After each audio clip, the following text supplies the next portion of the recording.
What's up, everybody? What's up? We're here a little early. We're gonna go over some new things here and there. We're gonna have some fun before class starts at 3 p.m.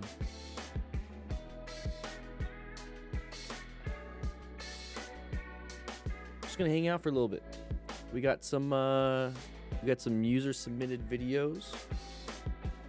Got a new little arm thing, so playing around with it's really long. That's what she said. What's up, Quentin? How you doing? Yeah, I've been away for a while, but your beard looks beautiful. Speaking of which.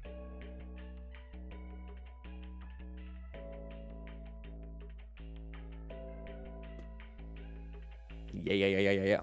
Let's go and take a look. We got this video right here we can go over real quick. This is actually from a DDFM crew member. Go ahead and pause the music. Thank you. Out here in the lounge. Let's see where I got it from.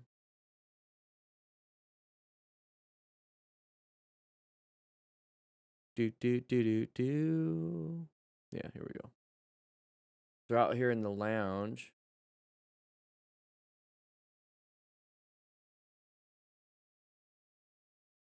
Get that out. He was riding around and he hit a patch of like this oily substance. Very nasty. He got it on his finger and everything to show you kind of what it is. Probably just tar. Hot day possibly. It was in New Mexico. I don't know how hot it was. But we had an issue. Let's go ahead and take a look at this one real quick.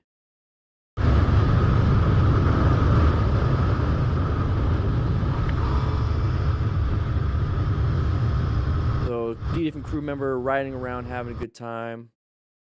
Internet is deciding to go crapping out. Let's go and take a look at that again. So, different crew member riding around having a good time. And he said he was out riding with his buddy in New Mexico and he hit something. In the middle of the road, caused him to do a high side. So we're gonna go ahead and take a quick look at this. Going 80 something. It's pretty fast. Especially got a turn coming up. Oh, see his buddy almost hit something, put his leg down. Looks like he hit it. One thing I want to showcase is there's road rash. That looks like level 2 and a little bit of level 1. Look at his pants after we get through this. It slid out hard. So ripped on the jeans, but watch this. Boom, right there on the bottom right.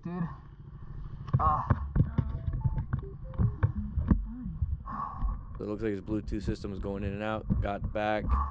Buddy came around real quick. I'm good, thank you. I'm glad he's doing fine, but look at that. Look at that damage. All right, so let's go back just a little bit. He did say, like I said, in the Discord, go to the Discord real quick, that there was this oily nastiness. It looks like tar that just got heated up and became sticky and slippery, which is kind of like a conundrum right there. But you know what I mean when it comes to tar. So one thing I want to point out real quick. Right here. I mean, obviously wear full gear. You know, we're not wearing full gear right here. And you're going to see why. It's just because you're going to have that road rash. Thankfully, nothing crazy happened. High sides are very, very bad. Lots of impact into the body. So thankfully, nothing crazy like that. It's just a little bit of road rash. But just look at the tearing of the clothes. With aramid fibers and, you know, Kevlar and everything, you're not going to have that massive amount of tearing. What happened here was it a little bit of grabbed the ground and just ripped it. Aramid fibers, Kevlar, and all that stuff, very, very good when it comes to tear resistance and abrasions. So he didn't have full gear, but that's perfectly fine. You know, here's the thing: it's a road surface hazard. So you're gonna see right here, the buddy was like, "Hey, buddy, I got something on the ground right here. I got my left foot down, trying to point out something that's happening." And then he's gonna get up to here, and then we're gonna start hitting the same stuff. And look at the road. Look how the road changed colors. I mean, it looks like it's just been worked on. You can kind of tell that by these little reflectors. They've just painted over the lines, so they want to make sure you still know what the center line stripe is. Take a quick, see how it's not like, it's kind of like that, but it's not too much like that. Right here, you can still see the paint. The road looks really worked on. and so he hits something. Now this is that low traction on that rear tire, and you can tell he's like, "Whoa!" There's not much he's gonna be able to do in this situation. There's not much you could do right here. Once it happens, it happens. You're the victim of physics at this point. So he's gonna lose traction, and then right here, it's gonna gain traction just based off center of gravity and just maybe the tires gain traction, and it's gonna flip him over. So this is what you call a high side. You see how now he's ejected into the air, and he's gonna be launched first. Now, once again, natural human instinct is gonna put our hands out, right? So that's why we have that protection. That's where he's gonna get that right arm abrasions, and then there's that impact to the chest and the face. That's why you wear a full face helmet. So that probably saved him. Get a little bit of road rash here, possibly. So we're gonna be tumbling around a little bit, and we hit legs. We probably ripped our pants on the handlebars and a few other things. So imagine the impact right there. But then right here, it possibly grabbed a little bit of the gravel and ripped some of that. So you're gonna see in his pants. So also landing on our hip. So you got to watch out for that. Thankfully, it wasn't that crazy of an impact because it easily could have broken something. But yeah, right there, that's the road rash. So it looks like it's not that bad. It's not. It's a little bit minor. That's what you see right now. You can have road rash underneath these jeans. You can have road rash on the back and everything. I don't know too much. Let me get back to the Discord. Maybe he's watching this. But yeah, if you want to join the Discord, Discord is absolutely free. Make sure you guys join the Discord. Link is in the description, and I'll be posting it obviously all over the place because I want you guys to have access to something that's free, something that is going to help you out. We got like 8,000 something members in there, easily about 2,000 people active in there. But yeah, Discord, link in the description. It's free. But that's road rash right there. That's level 2. You can see it a little bit. I don't have my pens out right now because I'm in the office. Level 2 easily. That little bit of discoloration, that is the moment it touched. So if we just kind of rubbed it, you see right here, if we just rubbed our arm, it would be black all the way through because of the way the ground is. But it touched and then ripped it off. So like this is the portion that just barely tippity tappity touched, and then obviously this is the stuff that didn't touch. But any of this red, it obviously touched, but then it ripped the skin off. So there's no more black on it. There's no more transfer of the asphalt. So it's ripped off. So your top layer of skin is all completely ripped off right there. So this is going to be level 2, it looks like. This little itty bitty spot right here. Oh, you can't even see it with my finger.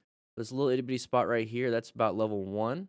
And then this meaty section is level 2. So then level 2 is going to be the nerve endings exposed. It's not going to be fun to go into a shower and could scar up. More than likely, it'll just go ahead and leave like a little teeny tiny scar. Not too much, nothing too crazy. He is a part of the Assassin's Creed guild, so hopefully he's doing fine. He's got to go kill some people. So we're riding around, and this is what happened. You know, his Gixxer is 750. It's a powerful bike, but we lost traction. So take a look at his jeans. You know, so you got a little bit of discoloration right here, and then on his right knee. So now remember, that's where the impact is. Think of like a paint transfer when a car hits a car. So if a red car hits a white car, on the white car, you're going to see a little bit of red paint, and that's where the impact was, right? So when you see something like this and you see jeans that are blue and the ground is black and there's black on the blue, well, that's where the impact was. So whenever you see stuff like that, it's going to be where the impact is, and that's on the knees. And then look right here. So you got a little bit of hip. Can't do much about the front, but more than likely that was just him sliding across. See how it's brown and not black? So it's not when he hit the asphalt, it's when he hit the dirt, which is the same color as this. But look at the tearing of the jeans right there. So as soon as that tears, you have no protection. So this is why you wear protective gear. But this is a good video on what is happening, because if you don't have the protective gear, it's kind of hard to see in a video what happened other than watching the after effects. But if you watch this and you see this, you're like, oh, that's where the impact is. That's where the damage is. So it's very, very good information for us to have. So it really highlights what we need to have. But definitely his hands are protected from those gloves, but then the arms aren't. So it's good to have that protection for the upper body. Same thing for the lower body. If he wasn't wearing a helmet, probably would have been a lot worse. I'm pretty sure he hit his face. But yeah, there's a little bit more. I think that's on the underside. That's the elbow now, because remember it was on the forearm. So there's a little bit more. There's a little bit more road rash here and there. He's gonna have it all over probably. The vest, that's just a t-shirt, so that wouldn't have protected a lot. But those look like moto boots or even just work boots. So those would do a little bit more protection than just regular shoes. So everybody, I just wanted to go over that real quick. That was a Discord member. We're gonna hang out for a little bit more. So yeah. Got some other stuff I'd like to hang out and chitty chat with you guys about. Let's go and put the music back on. So you guys got any questions about that incident? What is my theory on tire compounds? I don't really have a theory. I mean, if people are making it, it's not a theory anymore. Hacks. Is there something you want to talk about more? Like, you know, touring bikes or touring tires versus race tires versus... There's no theory. They actually put design in it. Buy the bike for the kind of riding you're going to be doing. Exactly, genetic. You don't buy a car or you don't buy a four-wheeled vehicle just based off, I mean, a lot of it's going to be, you know, finances, but it's just going to be like, well, I'm going to get a truck because I want to commute with my 7-person family. No, you get like a van. You get like a car for certain things. So you get the vehicle that you're going to use it for. So if you're going to be going off-road a lot, you're not buying a little car. You're not buying a Nissan Sentra. So you get the vehicle that you're going to be using it for. So I agree. I agree. Let's go and making sure you guys aren't chewing on my mic.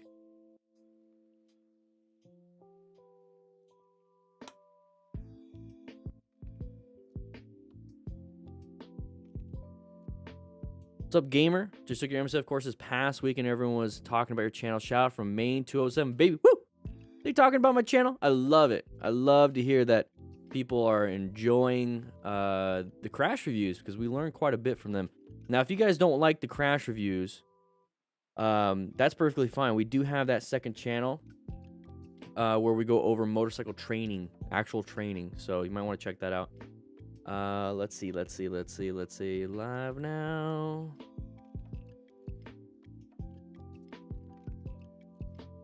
Make sure you guys share this with your buddies. Make sure you guys share this with all your friends. Get them in the live stream. Let's have a good time. We're going to start the true class at 3 p.m., which is going to be in about 40 minutes.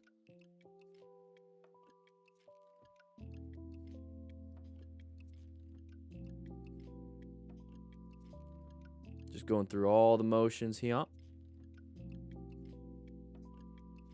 Everything looks good. Everything looks good. Get out of that. Let's get out of that. There we go. Yeah. Is there a technique to limit impact of being thrown off a high sword or high? No, KW. It's physics. You're being slung off that thing like it's well, it's a leverage basically. It's leveraging you way far. Modular helmets are for beer drinkers? No, John Doe. It's not just for beer drinkers. I want one for when I go training so I can flip it open and talk. Tina, suggestions on summer gear, i.e. jackets that allow airflow. Tina, look for anything that's mesh related and look for anything that's summer gear. So it's like it literally says like summer jacket, like a summer jacket or hot weather riding. Those are going to be the ones you want. Mesh gear, perforated leather, stuff like that. I'd prefer a mesh. Give me some caffeine.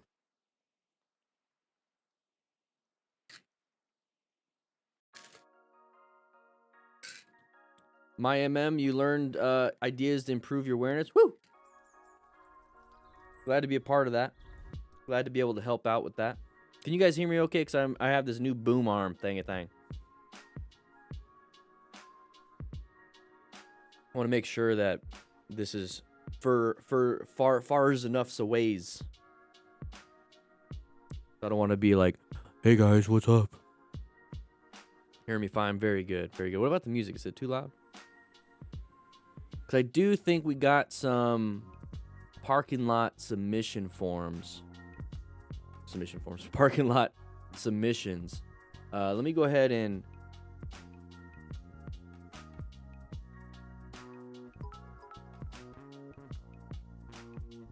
Dean, baby. Welcome, Dean. Welcome to the DDFM crew.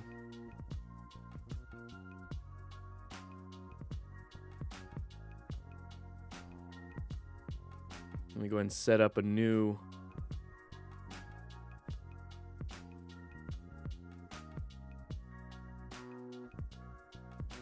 Submit your parking lot practice and training.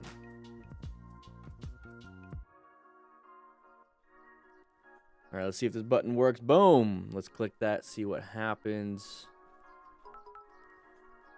Generic Ultra Ammonia. Whoa, that's an interesting name. Welcome, rookie. Dean is a crew member, by the way, everybody. Whatever you're comfortable with based on your skill. Yeah, exactly. I'm just kind of reading what you guys are having to say.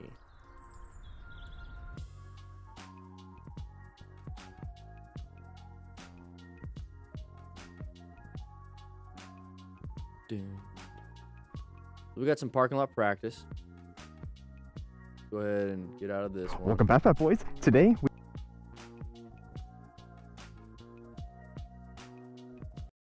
go ahead and take a look. So we got some parking lot practice sent in to me today. We're not going to spend the whole 15 minutes we're on in the this. parking lot with Corey. Yay! Hey, Corey. What's up, Corey? How you doing? We're going to go ahead and talk about what they're doing. He wanted to get some help on the parking lot practice, and so right now he wants to learn how to Let's go ahead and do this. be able to maneuver in an emergency situation during a turn, which is also Okay, so emergency maneuver in a turn. Let's see really what good thing happens. to learn. So we're gonna start off nice and easy with this straightaway right here, and do some It's emergency. an amazing parking Let's lot. get into it. All right, so let's see what happens. Fat boy Bob. Here we go, Fat Boy Bob. All right. All right, so here's the exercise that they're going to be doing. Okay, so let's see, 150 feet. That's pretty good. That's when you accelerate. So he's going to have two different kinds. It's 20 feet, 18 feet between that. So it's a swerve. What I like to see is a swerve back in. Okay, so Let's it's go. one thing to swerve. It's another thing to swerve back in. Left. Okay, so they're using comm system. That's really cool. They're using a comm system, and they're going to tell them to go left or right. All right, let's go. It's about 20. So just with that one, All right, I would have said it a little bit sooner, especially if we're going to be taking it easy on the first one. Say it like right at the beginning. So start off with left. We're going to go in the left one, and then do the left one. And then say right. We're going to do the right one. We're going to do the right one. And then start slowly making it to where it's almost last second. that's right. That's right. It's a lot of miles an hour. Especially if you're going to start off new. Right. So you see how you say it right at the last second? And that's fine. You could do that. But when I'm back here, I would have said we're going to go right on this one just to get the movements down. Right. So that's the moment he's going to be able to perceive, and he has to react right at the cones and then actually navigate that. It's a little bit too soon. If you're paying attention out riding, you'd have seen it a long time ago, but I understand this is practice. It's going to give you that little extra jump. But if you're a brand new rider, make sure you guys are doing it a little bit sooner. So I would have said it like over here instead of right here. That way it gives the new rider a little bit more perception and reaction time, and then slowly bring it in to where you just did it right there. That's what I would have done. But that's fine. Holy shit. The fact that you guys are out practicing is really good. That's good. See, so what you want to do is while you're doing this, you want to make sure that you can roll off the throttle. That's important. Okay. Make your life a little where you will be able to. So you just 12-foot radius. So 12-foot radius. So it's 24-foot diameter. Pretty good. A circle, let's see. and then you see these. When it gets to about here, I'm going to tell him to go inside or outside. Yeah, because there Has could to be able to an maneuver on the obstacle. outside of I each like side it. of those cones. I kept the circle really small so he's not going to grab a fistful of our brake right now. It's going to keep him slow. It's going to allow him Yeah, to because do smaller circle will keep gradual you slow change because and you not gotta. have It's his more of a speed up slow lot. speed thing. So let's go ahead and try it. You ready? We'll see. We'll see. Go ahead and when you're doing it though, buddy, make sure you clip in that helmet. So part of doing it is like, hey, just go ahead and clip in the helmet because you don't. Last thing you want is them to fall down and it falls off. So I look for these little itty bitty things. I look for those little itty bitty things because you never know. Outside. Yeah, getting dizzy already. Inside. So, See, one of the problems with keeping it slow because you want to make them, or keeping it narrow is because you want to make them slow, is that then it turns into a slow speed instead of more of a turning. So you have counter steering versus counterbalance and direct steering. So with this one, they're going to be doing a lot of direct steering and counterbalancing. So it's not going to look like a real turn. It's not going to feel like a real turn. So there might be a better option for this. It might instead of doing a circle, do a crescent or do some type of half circle so that somebody's just doing it and like they're getting some speed and making the turn and then having to navigate around it instead of completing a whole thing. Um, that's what I've done differently. But here's the thing, it's like you're doing so good. Like there's so many different things you can do when it comes to the parking lot, and the fact that you guys are out practicing and training, it's like that is insanely good. Um, let's see what this one is real quick, and then we'll move on. Okay, one sec. One of the hard things is that we get this view, and I really would like to see what's actually happening. So we got some more. Go and take a look. Now I think I follow this guy on Moto Gymkhana in Arizona. So this guy's in Phoenix. So this is more like a Moto Gymkhana parking lot practice skill training. So if you don't know what that is, it's basically a big diagram, and you do it for time. So the point is to speed up. The point is to accelerate through these turns and actually make them as narrow as possible, light as possible, quick as possible. And he's doing really well. There's not much you could do other than maybe the head movement. I'm noticing that he's looking at the cone when he does it. But I think the point of his practice right here is to see how close he can get to these cones. So this is going to be the straight line weave. Very good. You see how he's just kind of dancing with the bike? He's getting over crossed up. getting crusty. He's just moving with it. He understands. It's like, I'm in a safe environment. I'm just going to go ahead and do it. And we're moving. So I want you to I'm just going to point out a few things here. He's obviously very good. He knows what he's doing. One thing I would focus on right here is I want you to look at his head. I want you to take a look at his head, and you're going to see that he's staring at the cone. So looking at the cone, then he looks up. You see that? So let's go back just a little bit. So he's staring at the cone, and then we look at the next.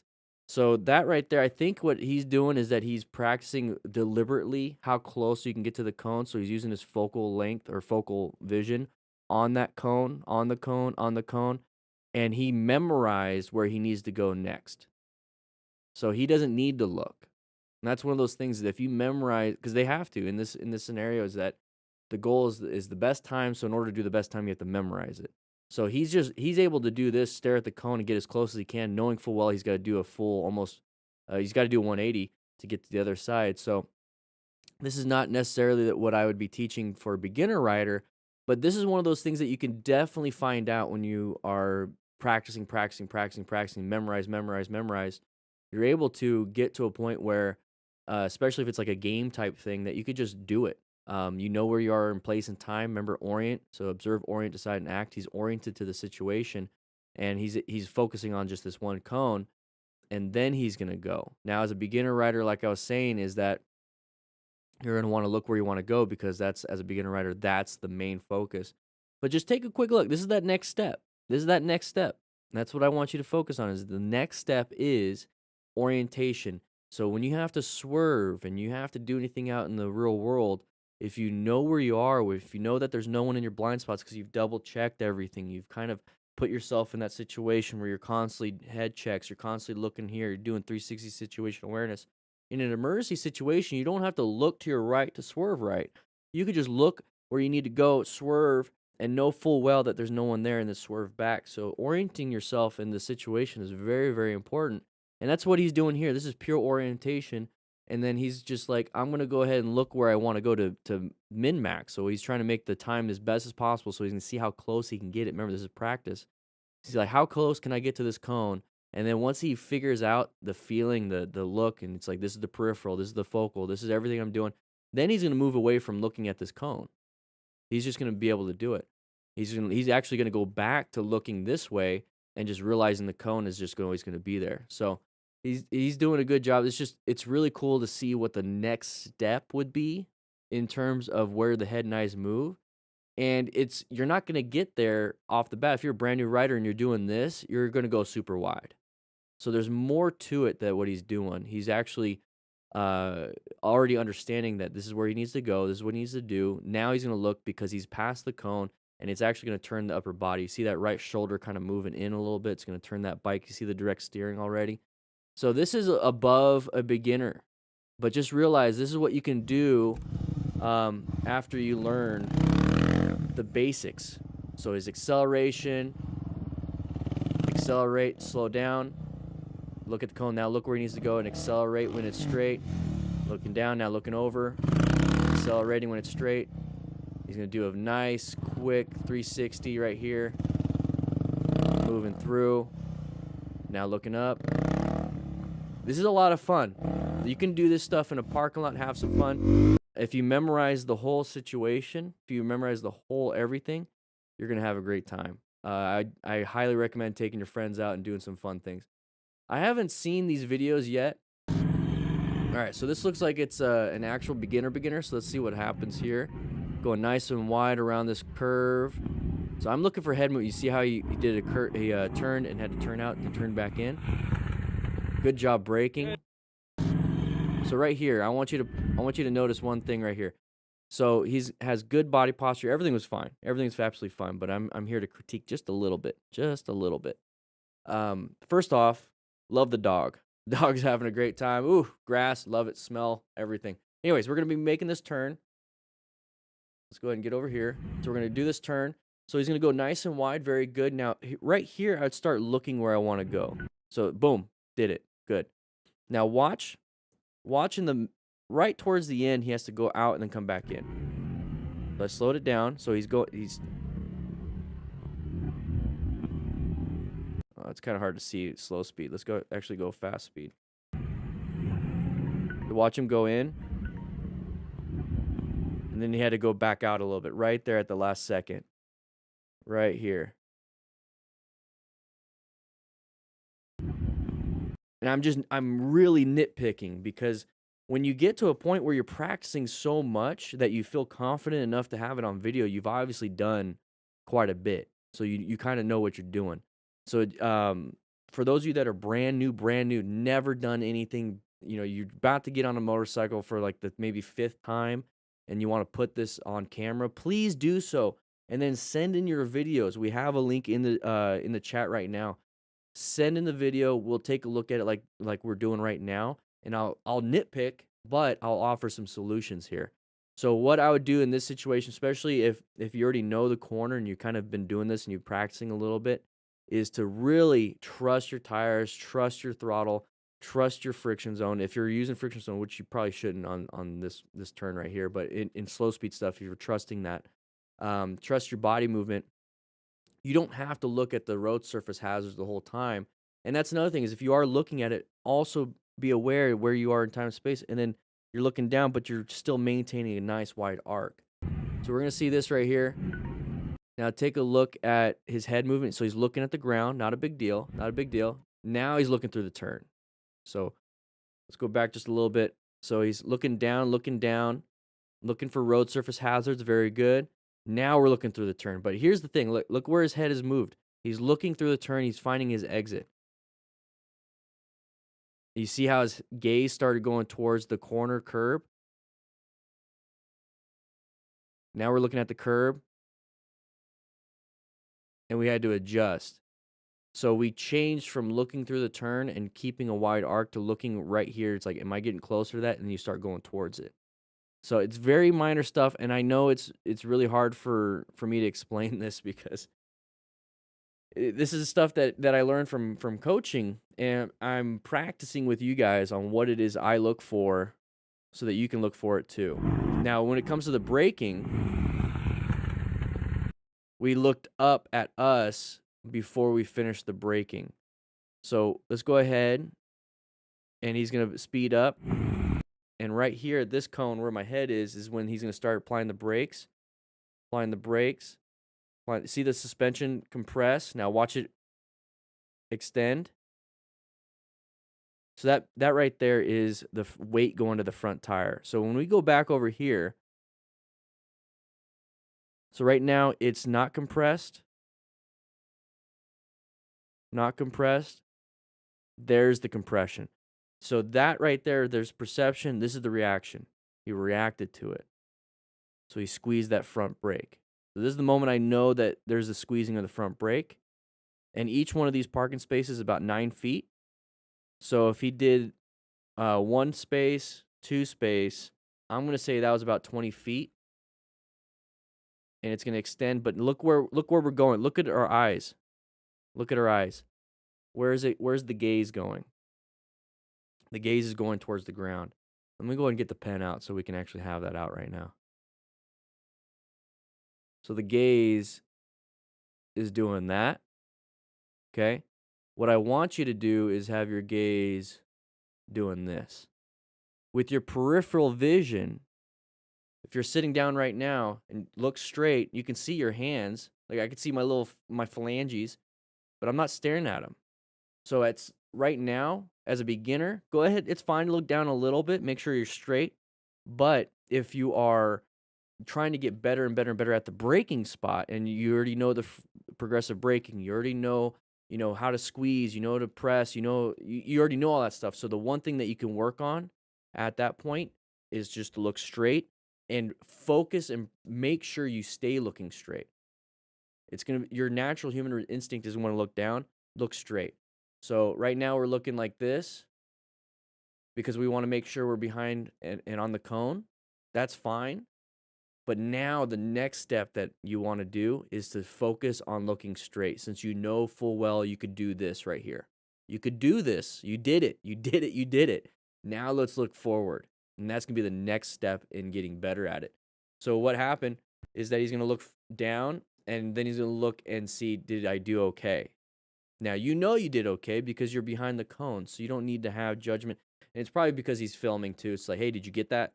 And I understand that. But for you right here, remember, we're practicing like we play, right? So if you practice this consistently, where you look down and then look to where your buddy is, or you look down and look to where if anybody's watching, in an emergency situation, that's what you're going to do.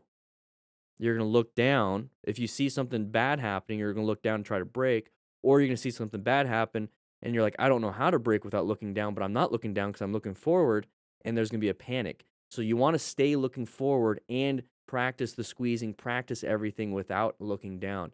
Remember, practice like you play. As a firefighter, we would set up situations where we had people screaming, we had people like dummies, we'd have to drag out. Live fire situations, even if they weren't live fire situations, we would have full gear on. We'd wear everything. We would do everything like it was an emergency situation, because when it came down to that emergency situation, it was just like practice. It was just like training.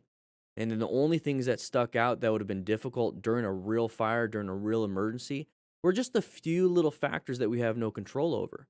If we can control every other factor we can during training, then we are good for when an emergency happens, because maybe we only have to factor in 1 or 2 different factors that we couldn't control. So that could be like a road surface hazard. That could have been a pedestrian jumping out. And you can practice that too in a parking lot with safety and some cones. But you are going to train so much right now during the parking lot that when an emergency does happen, you have enough brain power to handle just that 1 or 2 factors that are out there. So this is why I make sure we practice like we play. So on the next step, go ahead and start looking forward. As a beginner, this is perfectly fine to look down. Perfectly fine to look down, but I'm telling you, there's a next step that you can do even better and better and better and better and better and better. You know what I mean? So he's doing a very good job. I'm happy that they're practicing, because this right here, a lot of people don't even do that. They don't even do that. So it's very, very good. Was I on the hose or the rescue? I was on the hose, rescue, and the truck. I was all over the place, man. I was all over the place. Many years on the rescue, though. Many years on the rescue, but I think 2 years on the truck. 2 years on the truck. I was a rover a lot, so I got to do a lot of everything. Let's take a look at this one. Let's see what this one's all about. All right, so this looks like it's a U-turn, 3 parking spaces. Remember, each oh, he did it in 2. Very good. Oh, it's a figure 8. So 1 parking space is about 9 feet. So he's doing 18-foot circles or figure 8s. Wow, really good. Doing really good. So let's go ahead and pause real quick. Go ahead and pause. So right here, from this line to this line is about 8 feet. So, 20 feet all the way. And then from here all the way down to here is about 18 feet. So think of 9 times 2. So, I'm sorry, not all the way to here. From here to here is 18 feet. From here to here is 18 feet. So if we just round everything off, 10 feet, 10 feet to the other one, so 20 feet wide, 40 feet long. Pretty simple to just do that. So he's doing figure 8s so right there, 18-foot circles. So if he's doing figure 8s in a 20 by 40 box on a huge motorcycle, that is way better than the MSF minimum requirements. You have to do a 20-foot U-turn with a 500 or less cc bike. Anything over 500 cc's, it gets bumped up to 22, 24, and everything like that. So he's doing way better than what is needed.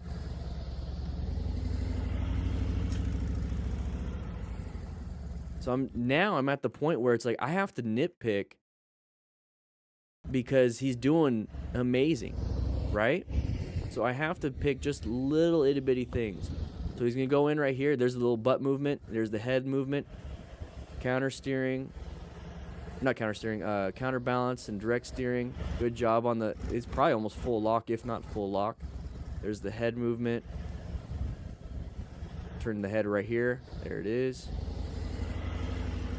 He's got good friction zone, throttle control. I'm going to tell you what, there's nothing you could really do differently, man.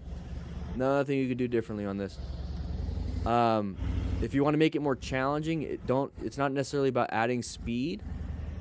It would be to get that head movement. Oh, now he's doing circles.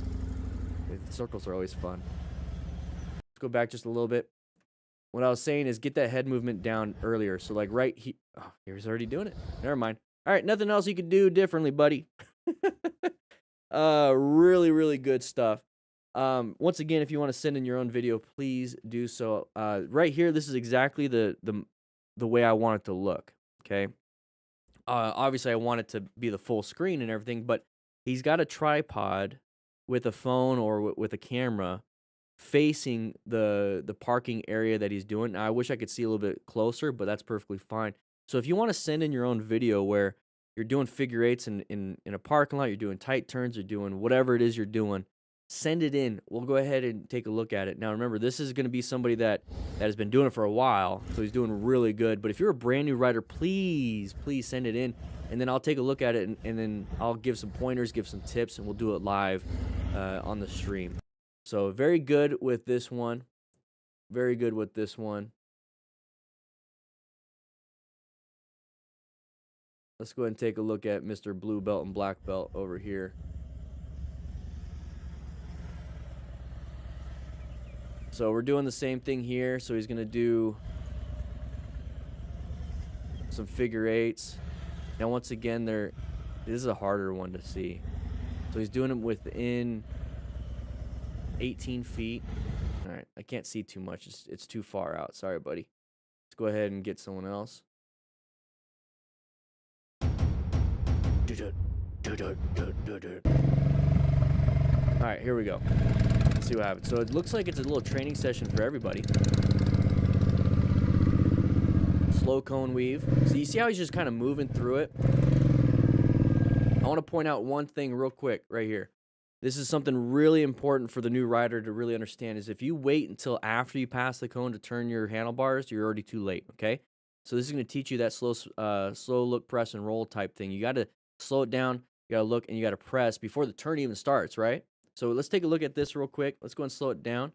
So he's going to go around these. Well, I'm going to wait until that thing goes away. Okay, so we're turned right now. So let's look at this next cone coming up. We're turned right. When does he start turning? He starts turning right here before the cone. Before the cone, he starts turning. So what I see a lot of new riders doing is they start turning like right here. He's turning like right here. So if you're having trouble with the slow straight weave, offset weave, something like that, start your turn a little bit earlier, and that would be the one thing I recommend, because you probably feel like you're turning right here like he's doing. Right area code. Woo! With a $20 donation. Need more spam cards, please. I got to get them out to you. I'm sorry. But he's starting his turn right here. That's something that if you just change that one thing, if you're out practicing, I would change that right now. I would just do that. So watch this. He's going to turn, and now watch. He's going to start turning right here. Look, he's already turning, and the cone is still in front of the tires. So practice that. Get that turn going before the cone, because then when you get around it, look, you're going to get around it quicker. And then about halfway through, he's going to switch to the other way. And we're already turning the handlebars right when we pass the cone. Already turned. All right, so 10 by 18 cone weave. So these are offset weaves. So look at, he's looking, you can tell where the camera is on the center. He's looking at the next set. He's not looking at these cones. He's looking at the next set after this. So look at, see how his hand or his vision is over his right arm? He's looking forward. So make sure you look forward. And you see how he's already turning prior to even getting to the cones, not afterwards. Turning a little bit too late is going to make you go wide. So watch, right now his gaze, let's go ahead and just do this, because his gaze is right there. So he's looking at the cones. Looking at the cones. And look, see how the gaze is gone? It's not on the cones anymore, it's forward. Looking at the cones. It's looking past the cones now. We're not looking down. Looking at the next cones. Looking at the next cones. Looking at the next cones. And we're out of there. So think about that. Look, once you get close to the cones that you're supposed to go to, go ahead and go back just a little bit. So right here, we're on these cones. He's not staring at these ones. He's looking at these ones. Now we know we're going to pass these ones. Look at the next ones. We see these ones. Now we know that we're going to go around it. Look at the next ones. See, he's already looking at these set of cones, and he hasn't even passed these ones yet. That's what you need to do. Because if you're staring at these cones, you're going to go wide. You're going to go really wide. So he knows that that's where these cones are right here. So we're just going to go around. And then about right here, he's going to look at these cones. And he knows he's going to go around these cones. So you have to play chess. You have to look at the next step, You're always making a movement based on the next step. So now he's going to look at the next cones. There you go. He's looking at the next cones because he knows he's going to go around this one. He's going to look at the next cones because he knows he's going to go around this one. Don't stare at the ground. That's the biggest thing here, okay? So straight 27. Okay, 27 because that is 9 times 3 W. Obviously, it's 27. So the reason why it's 27, it's 9 feet, 9 feet, 9 feet. Parking spaces are 9 feet, so 27, boom, boom. So he's going to do it with 2. He did an 18-footer. That's really good. He's going to go around. So 20 keyhole, so he has to stay on the inside of these cones and then exit out the same way he got in. So he just did, if you look at this, it looks pretty scary. This next one right here, the 20-foot keyhole, it looks pretty scary, but let's take a look at what it really is. You're going to go in, and you got to go around and go in. So it's a harder U-turn. Well, why is it a harder U-turn? It's because you're not starting from here, finishing the turn, and exiting out here. You have to come in, turn again, turn out. So it's actually pretty dang hard. What's up, Ivan from Serbia? But it's a lot of fun. So if you're having boredom with the U-turn itself, think about doing something similar to this. You only have this small little entry and exit. It's going to be fun. It's going to be fun. but he's going to do really well. So all it is, though, if you really dial it down, it's a U-turn within 2 boxes. And then once you just keep going with that U-turn, and then once you find that green, you exit out. Very good. Very good. So now it's a 30 by 27 by 24 snowman. So think of like snowman, multiple body parts, right? So a big piece for the bottom part of the snowman, smaller piece for torso and everything. I'm going to talk real quick about that right there. And then here's the smaller one. This one looks like a lot of fun. The snowman would look like a lot of fun. He's gonna exit out. So here's real quick. This is what I would do if you're riding with a group of buddies. And this is a great parking lot, by the way. Don't park your bike next to the cone. Don't do this. That's gonna mess some people up. Just park it off next to the curb over there. Don't park it next to the cones. Because also, last thing, say it messes somebody up. One's if they had a clutch failure or a throttle control failure. Boom, hit your bike. I would have moved it. I would have moved it a little bit. It's a little bit of scrapage. It's because he had to adjust. So he was going in here. He's like, oh, that's weird. And he dumped it in a little bit. Very good, though. Very good. Figure 8 box. All right, let's see what this is. So I want to be doing some of these things with some of you guys. I think that'd be a lot of fun. Let's take a look at somebody else. I want to see if there's somebody else that doesn't have a lot of practice. That's Dutch Dash Cam, another member. Looks like he's been doing it all day. It's almost 3. I gotta get to class. I gotta get to class, Dutch. Sorry about that. We got this video coming up in class. Whew. Very nice, very nice.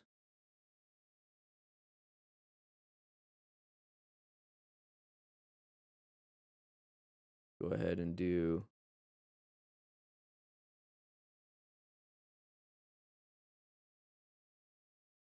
I'm going to make a quick little adjustment right in just where I landed. There we go.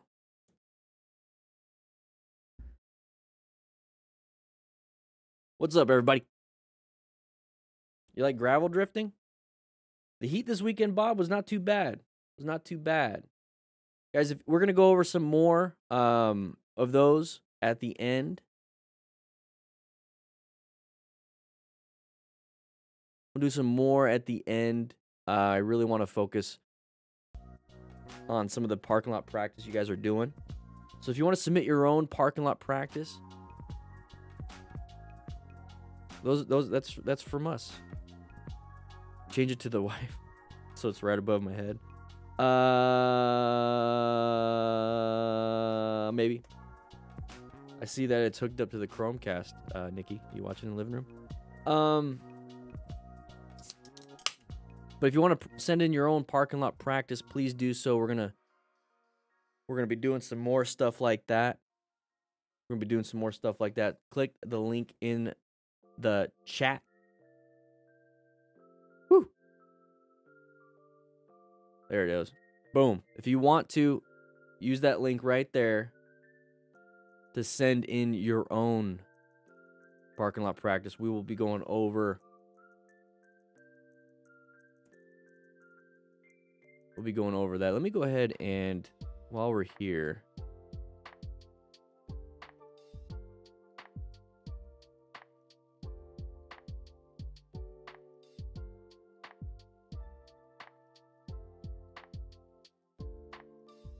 this is before class. I get to hang out with you guys. Relax. Go ahead and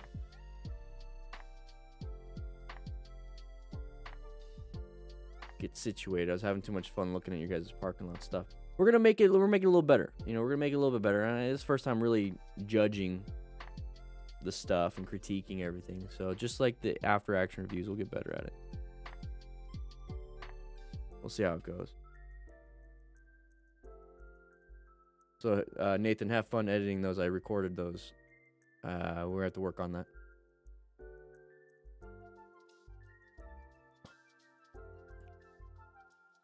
It's probably because I'm sitting down. I'm in the office. I like standing up doing my stuff. Let's stand up.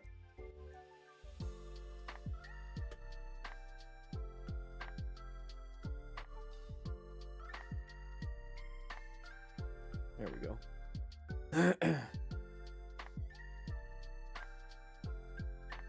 Let's go ahead and go. Let's go to the class. Yeah. Make sure you guys sign in. Sign in to class, everybody. Sign in. Yeah, it's right up front. Sign in. Yeah, sign in. We're going to be going over some of these videos right here. You're in? Kelly, how you doing, Campbell? Kelly Campbell. Can't tell the difference. Rate it. Shut up. Whew.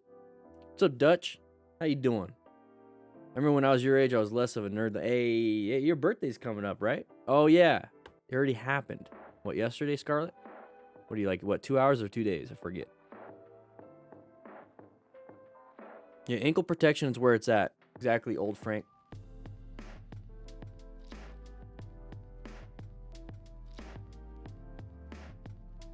We're going to get started. Hey, there it is. Look at Scarlett. Boom. Yeah. Let's go ahead and there we go. Let's make myself a little taller. Make myself a little taller. Go ahead and do this. Whoa. Look at that. Oh, now we cut off my head.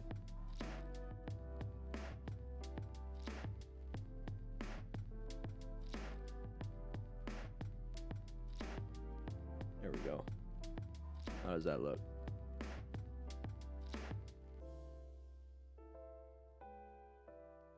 There we go. Much better. Much better. Whew. So we got another video today. We're reviewing some mistakes. I haven't seen this video yet. Brandon put it all together for me. Moto Stars says it sent a little too hard. I got a new boom arm, by the way, everybody. Look how far it goes.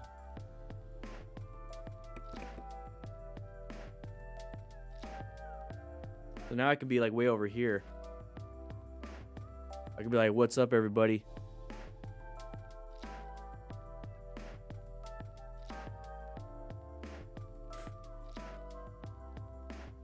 Let's make sure we get some people signed in today. We got 200 people in class, but only 138 of you are signed in to class. Make sure you guys sign in.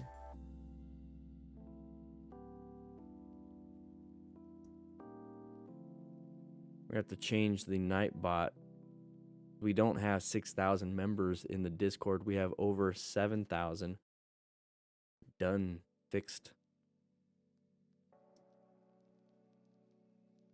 Dirty Skirts. Jixer Squid Life. You sign in by clicking that like button. Yeah, I got really big.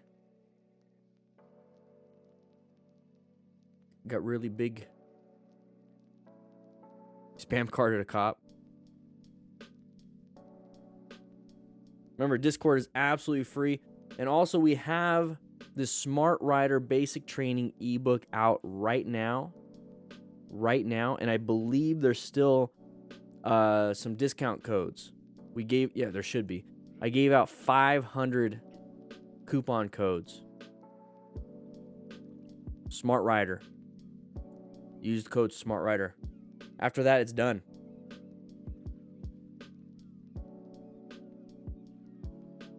Scott, I really wish it did. But it counts for D-Diff crew member CEUs. So you're golden there.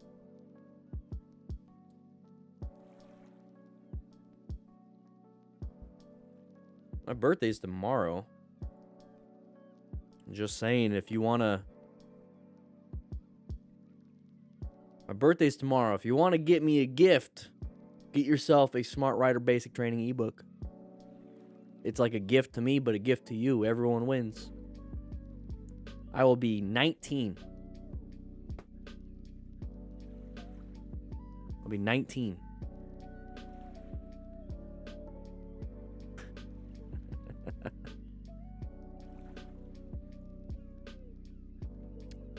Alan, you signed in by clicking that like button. We got 165 people signed in.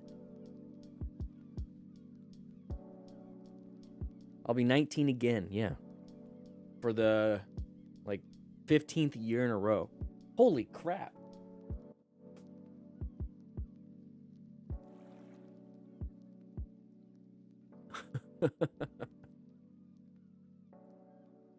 Ooh, today's gonna be a fun day.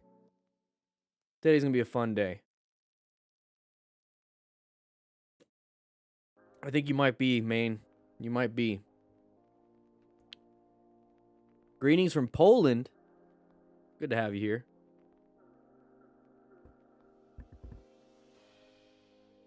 If you think peeing your pants is cool, consider me mouse. Hey. All right, Billy. All right, Billy.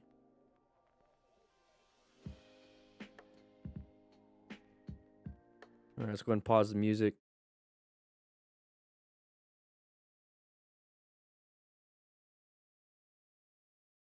Ooh-wee.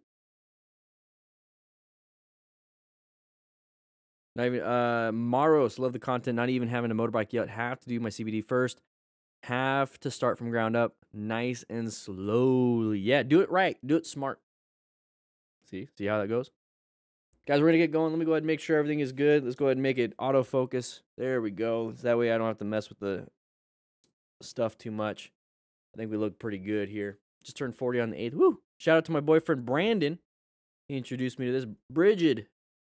Brandon sounds like a good guy.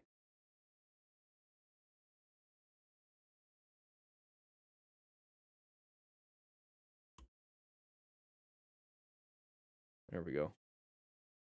I don't know if I'm in love with this new arm. Slow is smooth, smooth is fast. Cameron, you got your MSF course next week. 180 people signed in. Let's see if we can get 20 more. Let's see if we can get 20 more. We're going to get started real soon. Let's see what the intro looks like.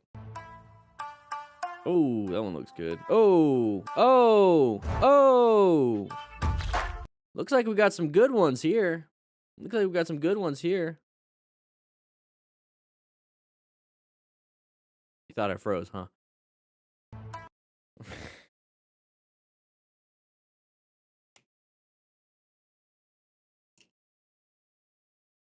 He yeeted his pants. Wait, what?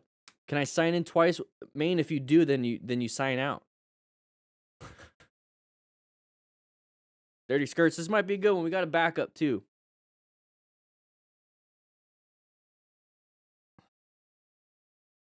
Make sure I take my Medicina. We do have a backup. We might be.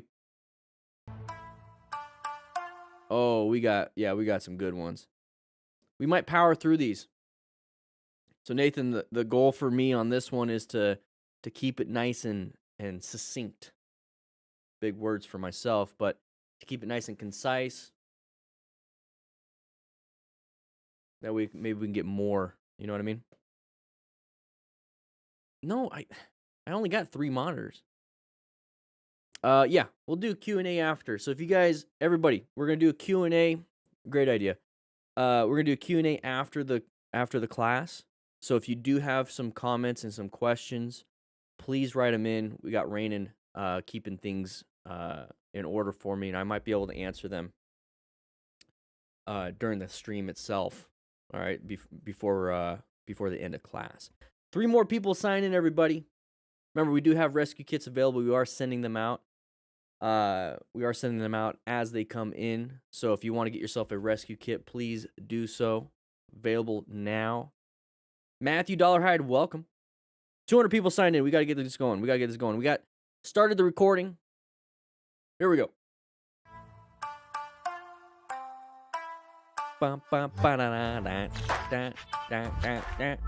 we go, Moto Stars. There All right, Ninja 400 guy. Up trying to overtake the bikers in a way, eventually almost crashing to them. Okay, there's nothing wrong with doing that thing, but that right there is a little dumb stuff.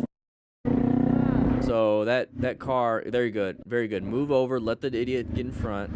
All right, it probably was a mistake. Music off. Told Cardo to put his music off. Are you blind? No, no. What happened? I should have stopped. You didn't see two bikes. No, didn't see two bikes. Didn't see two bikes even with movement. So sometimes stuff can happen like that. But Yeah, he was so close to you and I kind of want to see what happened really. So remember, we're gonna try to make this as easy as possible. Signed in, Gator. Woo! All right, here we go. The driver So moving around like this. Now the driver could possibly think that this motorcycle rider is gonna turn left. You know, so it's like I'm gonna switch my lanes and get in here, but then the rider got back into it. I'm giving them way too much benefit of the doubt because he did just try to split between everybody. Either way, not good. Now, one thing we can point out here is look at the light on the ground. So take a look at the light on the ground. It's a little bit of light here, a little bit of light here, nothing crazy. Now, the reason why I grabbed this person's attention, and I know this is common sense here, but take a look. in a way, So right now, the light is the light, is the light, is the light, and then we get to this. Massive amount of light. Massive amount of light. You can even see the shadow of us. You can see the light in the mirror, but look at all this extra light. That's going to let you know somebody's coming up behind you, and you got to take some type of evasive action. If you had to, you could swerve left. Don't hit this vehicle, so you're going to have to swerve right again and get back in your lane. But when it comes to this stuff right here, guys slam the brakes, and we're looking back. Now it's time to look forward to get ourselves out of there. Not much we could have done. Now, when we get up to here, now listen to the two different people talking. So the friend, hey, Warren Traveler, thank you for the $9.99 donation. Don't mind me, just your friendly neighborhood, Warren. Good to have you here, man. So when we get up to here, think about what these people are saying. So the buddy is upset, saying, what the hell are you doing? And then the motorcycle rider that's talking right now asking what happened. So I would move more towards the, hey, what happened? Because when you say what's wrong with you or something like that, you just put the other person on edge. Hey, Cardo, music off. That's one thing I like about Cardo. What was that? So what was that? Are you blind? No, no. Are you blind versus, hey, what was that? So it's all about how you first interact with somebody that's going to put them on defensive mode. And it's up to you if you want to even have this conversation with them. All right, we're going to move on to this one. Not much we can do on that one. Close to you and All right, so lane filtering. This is definitely not United States, but lane filtering with this amount of traffic, no bueno. We're going to talk real quick. Hey, don't do that, buddy. We're going to talk real quick about the pattern that we see and what you need to watch out for, whether you're lane filtering or traveling on the road itself, okay? So lane filtering, major hazards, not really able to swerve left or right. You can only brake or accelerate. Not a lot of line of sight. Bad for planning your ride. Bad for positioning everything. But in different cultures and different areas, it happens. So we're going to get forward a little bit. Now, take a look at this pattern. So this is the moment the vehicle decided to turn left. Now, we're going to talk about why, okay? Big open spot, big long line. If you're in a big long line and there's a big open spot right here, wouldn't you want to switch over? So whenever you see this big open line, big open spot right here. So get this out of your mind right now. Just don't even look at this part. Big open spot right here. When you see that, that is the pattern that is going to put you in an orange stage maneuver. Okay, so you're going to be orange staged right over there, specifically identified a threat or an interest or a focus, something. You recognize the pattern. That right there is the pattern. So once you recognize that, you're already doing the reaction. You're already getting your hands on the brakes, about to squeeze. You're ready to do it if you need to. So you're already in orange stage when you see a pattern like this. When you're just regular riding, but when you are lane filtering, you should already be doing that because it's already a dangerous spot, right? Lane filtering is automatic orange stage because it's a hazardous type situation. So once you see this pattern and the fact that you're already in orange stage, you should be prepped and ready for this. Also, one thing that does play into this, if you go too fast, remember what I said, you can't swerve left, can't swerve right, you can only accelerate and decelerate because of poor line of sight, poor positioning, everything. So if you can only brake and accelerate, what speed should you be going right now? You should be going the speed that you can stop in time for something like this. Because you can always accelerate. It's very hard to decelerate nice and smooth, especially if you're riding on the lines. It's paint. So right here, he sees this, was able to brake in time, so he was doing the appropriate speed. He did see what was happening. He did see the vehicle come out, did do a red stage maneuver, did very good. But we also got agitated. We got pissed off because we got surprised.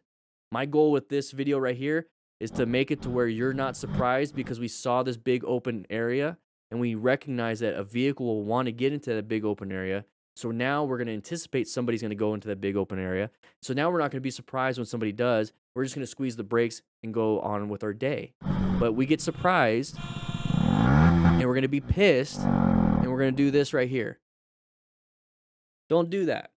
Don't be surprised because at the end of the day, you don't want to do it either. You're upset.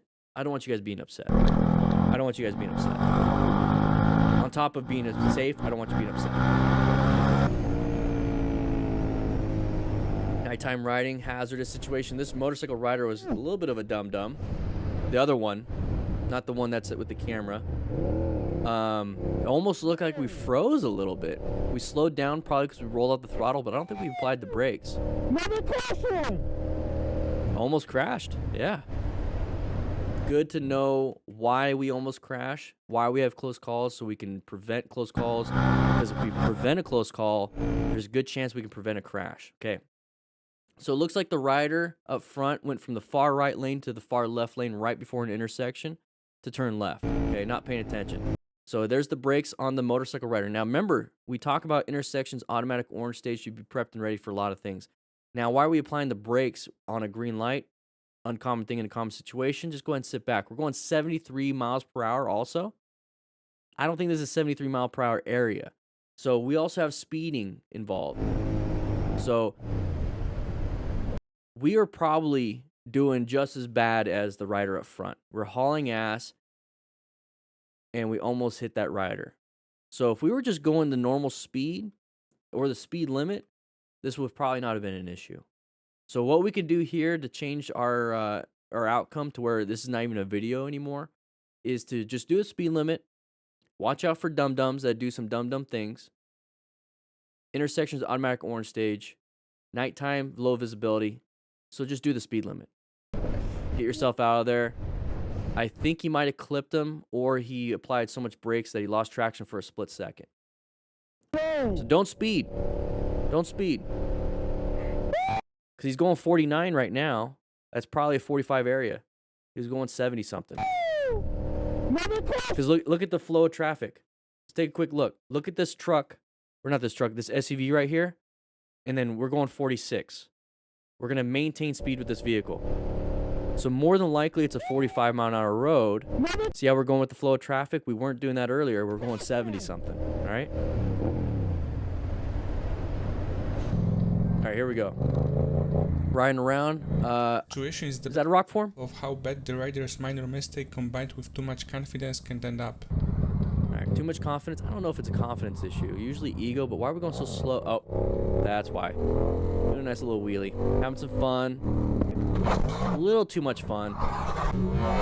And we dumped the bike. All right, let's see if we have gear to mitigate some of this issue. Looks like we got full gear on, except for the legs. That was already torn before the wheelie. Oh, he's guarding one of those legs. He's not getting up. When you don't get up right away, and you're in... J'ai mal à la cheville. J'ai la cheville cassée, je crois. Voilà, j'ai la cheville And cassée. you're in the roadway, Voilà, j'ai la cheville cassée. that's a bad situation. Oh, voilà, j'ai mal. So I don't know exactly what he's saying. It's a different language and everything. I'm not going to spend too much time on the wheelie itself. Now, part of being a smart rider is acquiring and utilizing personal protective equipment. So all we have here is probably gloves and a helmet, regular shoes, regular pants, and probably even a regular jacket. It's already torn right here. So we dumped the bike like this. Now it's like, oh man, that looks terrible. But let's take a quick look at where our leg is. So that's where we put our leg. And where do you think the bike's landing? There's our leg still underneath it. Hopefully he was able to get that leg from underneath before that thing landed on him. You know, like 500 pounds with high velocity. So now we're going to slide, though. So this is part of that abrasion resistance we want in gear. And see how now we're starting to tumble? So we have the ankles, the leg. We have our knee about to hit the ground. We're just constantly hitting every piece of our body. Looks like he has a motorcycle jacket, so that's good. So there's the hit, and he's going to slide. So abrasions, impacts. This is why we wear gear. So we're going to do a high risk. Oh, so immediately guarding that leg and that ankle. So more than likely broke something right there on that leg. Now, when you have motorcycle boots, you're going to have ankle protection. But here's also the thing. Even with motorcycle boots, you could break that freaking leg still, and that ankle, and that foot. You still can, because we're doing a very high risk, heavy machine wheelie that's going to land on it. Now, here's the thing. It could be just a slight fracture. It could be a big fracture with motorcycle boots. But if it's a big fracture and you had motorcycle boots, more than likely you would have amputated that foot if you didn't have motorcycle boots. So this right here, really bad. It could have been better with motorcycle boots. Still going to be painful. Still might be a break, but you still got to be paying attention. Not good. That's why he's not getting up. He's guarding that leg. Yeah, he's guarding that leg pretty hard. Oh, that looks like it rotated.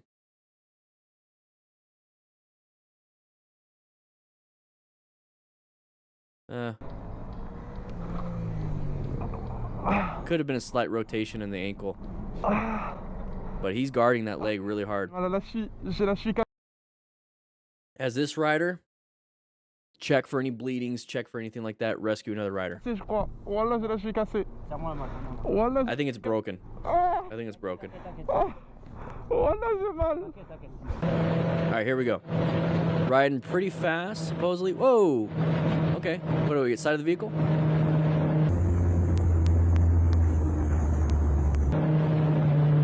Then who's that guy?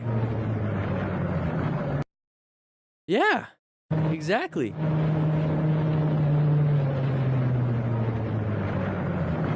All right, so we're going to talk real briefly on this one. I love the fact that he saw the side of the vehicle. Yeah, pull over, vent, and then right on. I like how he saw the side of the vehicle slow down, and that was like God was giving him, like, hey, slow down because we got another dum-dum coming up. I'll give you a red car. I think it was a cop too, Bob. It looked like almost like a sheriff. So anyways, we're riding around right here. So there's that side of the vehicle that we talk about all the time. Side of the vehicle. Path of travel violation. We're traveling this way. Here comes the side of the vehicle.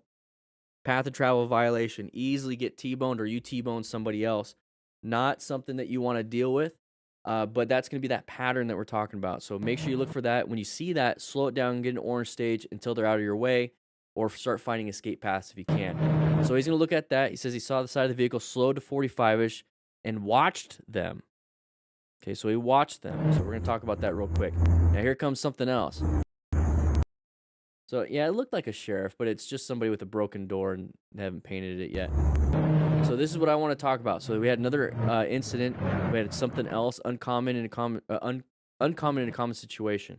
So this is a good view. I'm glad he posted this too. Now, he's going to look at this car. He's going to be like, what the heck, red car? There's the red car.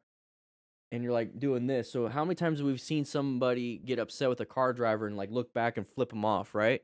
How many times have we seen that? This is what I don't want you to do. I want you to see what happened and continue on with your ride because you don't know if there's a road surface hazard. You don't know if there's something else there. You look, you don't know what's in front. So stay looking forward because look at this. As soon as he sees this, you're going to see him go, oh, crap. Oh, crap. And he has to swerve out of the way. And look at now he's on the shoulder.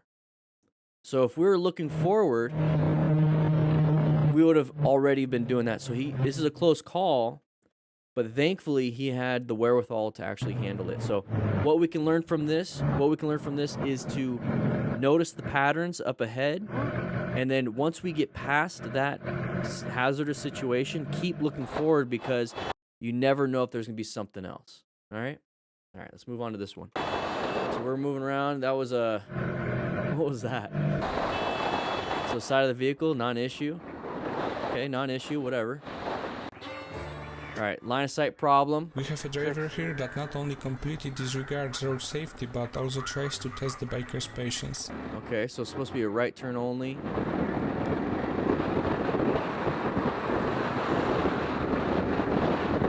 My mic broke.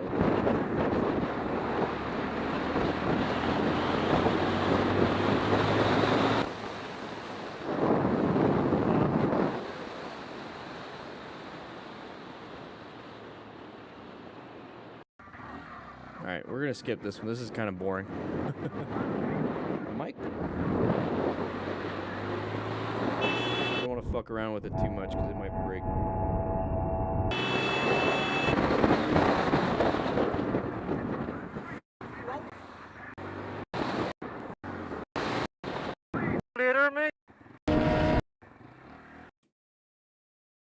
Yeah, I'm gonna skip that one. Alright, so we're riding around with Maximus. The biker in the front was very lucky that no one was coming from the opposite lane. Okay. Here we go. Nobody was coming from the opposite lane. That's good. Oh, no, no, no, no, no. Oh! Little wide. Alright, so it seems to be fine. He hopped up. Very good. Get yourself out of the road. There you go. Get yourself out of the roadway. You got the truck coming. How are we gonna get our buddy home?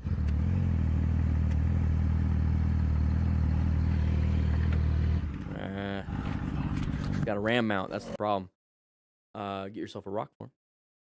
All right, so let's take a look. We're going 60 miles per hour, 70, In the front was very 80, no one was coming from the opposite lane. 80 miles per hour. We're gonna slow down to probably 70. Let's see. Look at the very top of the screen. It's a little dark, I know. Can't see it. So more than likely, he lost traction and went into the wall. Now, this is part of the stuff that we talk about on the track, is that you just go sliding on the grass or gravel. But if he was going the other way, he would have been right into the guardrail. Thankfully, he didn't hit the wall itself. He's just going to slide across the gravel, or not the gravel, but the asphalt. But that could easily have been a fatal incident. Thankfully, he stopped right there, and it looks like he's got full gear. So let's see. Looks like he's got full gear. He at least has a helmet on. It's just not good. No, he's just pushing it to his limit. You guys are thinking it's 80 miles per hour on a road that looks like this, leaning super far. So his tires are probably good. It's just that we maxed out those tires. We maxed them out. More than likely, guys, you have to think about it. When you buy a bike, you're buying, what's up, Comfy Toast? You're buying a bike with good tires. Good tires, but they're street tires. They're not racing tires. They're not tires that are designed to get crazy, crazy, crazy grip. They're designed to give you at least some mileage on them, so you're not spending too much money. Now, you could always upgrade and get race tires, but they're going to last like 1,500 miles. It's not a lot. They want to give you at least some tires that will last like 2 to 3 to 4 to 5,000 miles. So these ones, they're not designed for that. So you're pushing it to its limit when you're taking these turns going 80 miles per hour. Kind of upset that this thing is broken. I need to stop playing with it.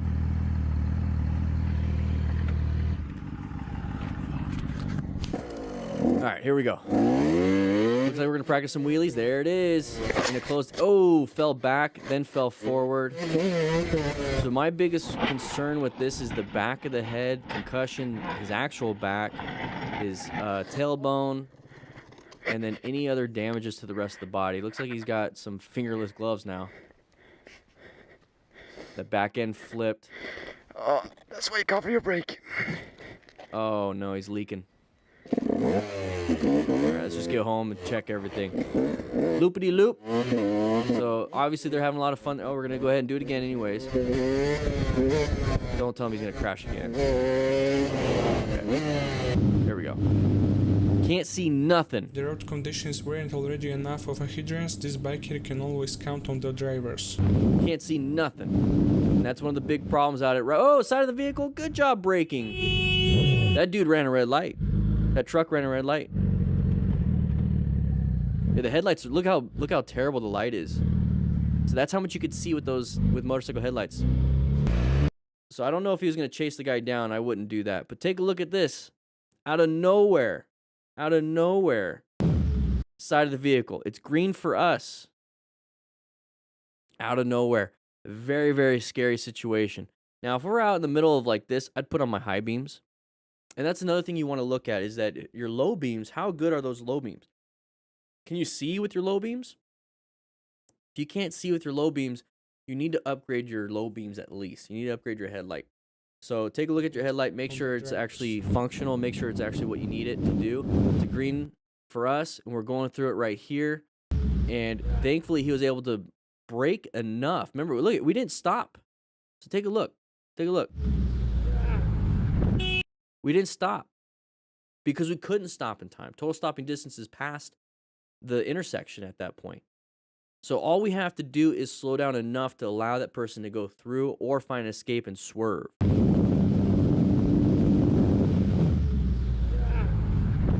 They did a very good job with that progressive brake pressure. Did not panic. It's at nighttime. Amazing job. Saved himself. Saved himself. But that's one thing that we can talk about. Okay, so we got side of the vehicle, good progressive brake pressure, but look at the headlight.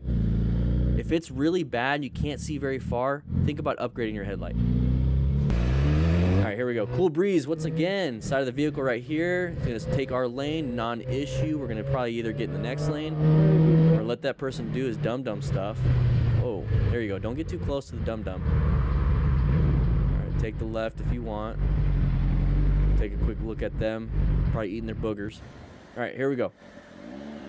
Roundabouts, automatic orange stage. Watch out for sides of the vehicles. They're going to go in, non-issue. Ew, gross. You're going to get some of that exhaust in your throat. Moving on. Moving on. This biker was here we go. braking time in front of the tractors passing each other. Uncommon thing in a common situation. There you go. Good job braking around that turn. Now imagine if he was hauling ass. He was hauling ass. Imagine that. Let's go back just a little bit. Paul Flores, welcome to the crew, baby. Woo! Good to have you. All right, so we're going through this area now. There you are, Paul. Welcome. We have blind turns, so just enjoy the ride. Just enjoy the trip. Make sure you understand that line of sight's gonna be a problem. So position yourself for that type of safety. Locate hazards as best as you can. This biker was very lucky. So we're going around here. In time. And we see this uncommon thing in a common situation. Thankfully, they have lights and stuff, right? So we see it in front of us. This is the moment we can start applying the brakes. Okay, thankfully, it didn't happen around the turn, right? That would have sucked.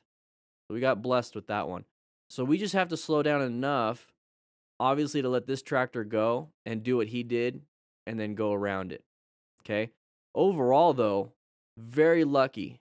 Very, very, very, very, very lucky. That we're able to slow down in time. So he did a great job with progressive brake pressures, recognizing there was an uncommon thing in a common situation, and we're gonna get ourselves out of it. Now this person, yeah, you're at fault. You shouldn't have done that, right? Well, I still don't want to crash into him, so I gotta do what I gotta do to get out of it. So good job. Loki Reloaded upgraded to crew member. Woo! Right, Trojan Riders having some fun. Looks like he's going up and over. Oh, maintain. Nice, easy movements. Got back on, baby. Woo! Got back on. Didn't panic. I think there's a little bit more. All right, so rev bombing. Oh, just a crash right there. Let's talk about this one real quick. We'll get back to dumping the bike. He saved himself and then just dumped it in the parking lot. No buenos. All right, so we're doing some high wheelie stuff, having some fun. We started losing some balance, and we landed it, thankfully. Now we're in the oncoming traffic area. So this is why doing it in an area with minimal factors, like road surface hazards, and roadway users like cars. So if you do it in an area like a parking lot and stuff, it'd be very good. That's what I was trying to get at. So now we went a little bit wide here. Now a lot of people panic right here and like, oh crap, and they're gonna slam the brakes or they're gonna turn really sharply. If you get into a situation like this and you do have some runoff and you can hopefully maintain, it's a little bit hard packed, just do it nice and easy to slowly get back onto the main road. Don't slam the brakes, kind of coast through it, ride it out, and then try to get back on slowly. So, right, you see how much room and how much time it takes for him to get back on?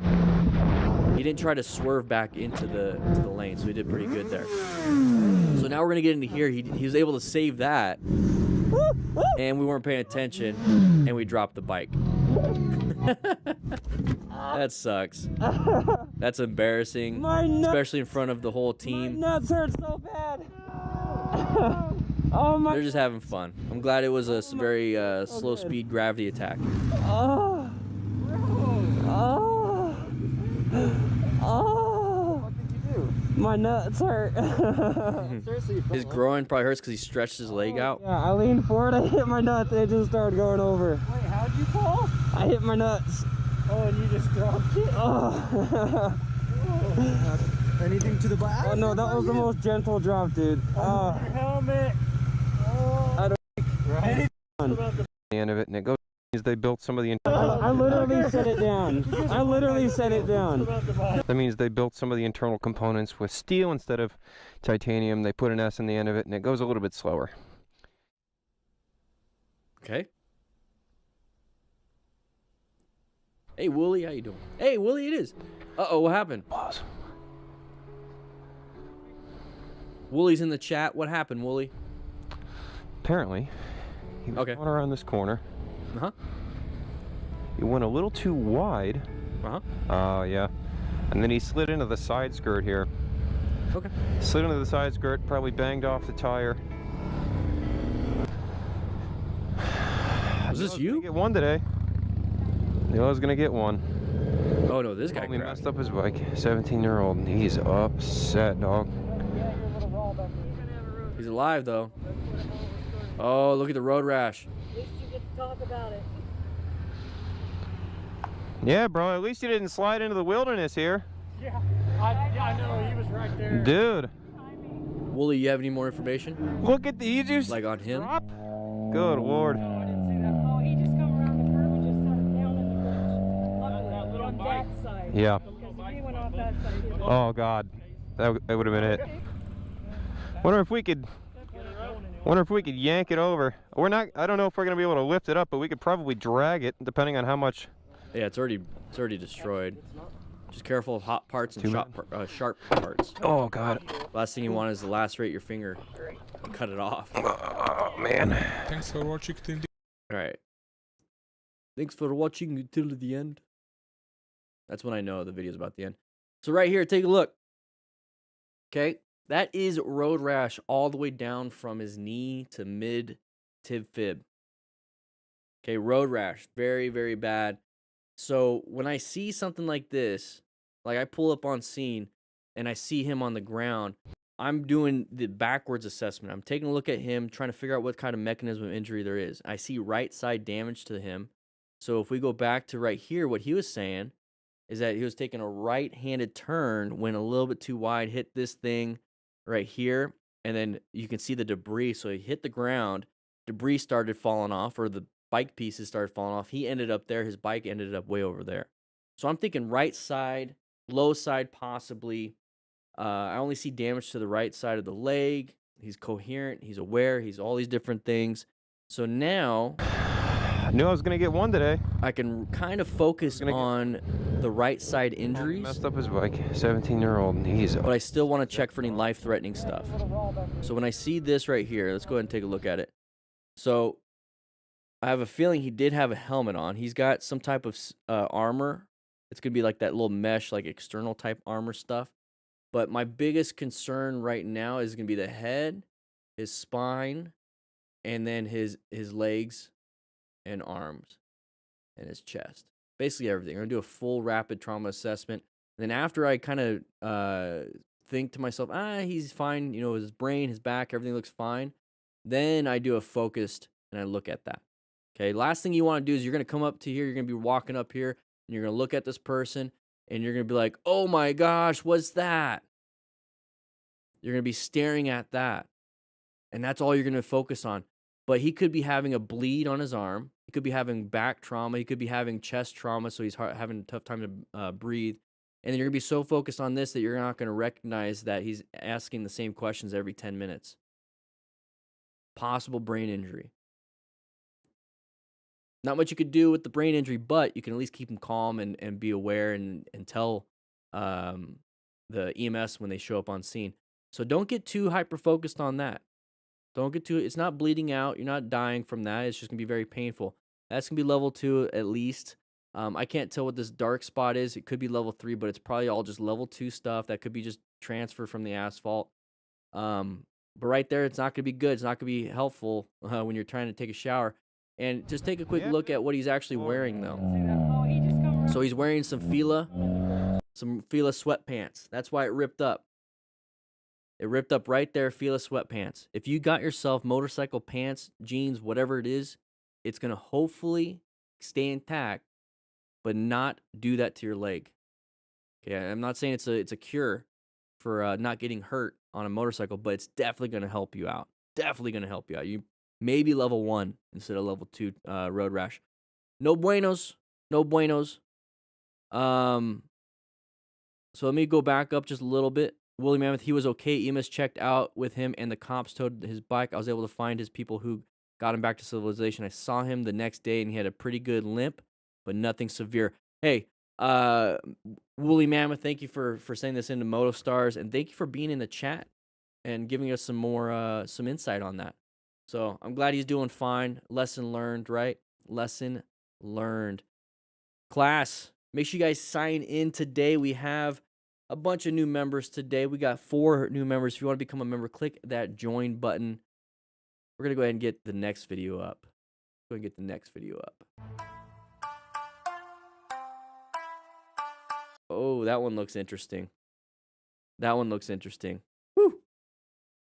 Let's see if we can get some people signed in. We got 290, almost 300 people in class. Let's see if we can get 300 people signed in by clicking that like button. Richard Trelor, returning writer after 15 or so years. Your videos are brilliant. Woo! Thank you so much. Appreciate it. Richard from Brisbane, Australia. Francisco! Anyone could recommend some good auxiliary lights. Dan, would you recommend strobe? Now you got to look into the local laws. You might not be able to do strobe lights. You might not be able to do modulating headlights in your area. If you're in the United States, let's go ahead and do this. Neon glow laws.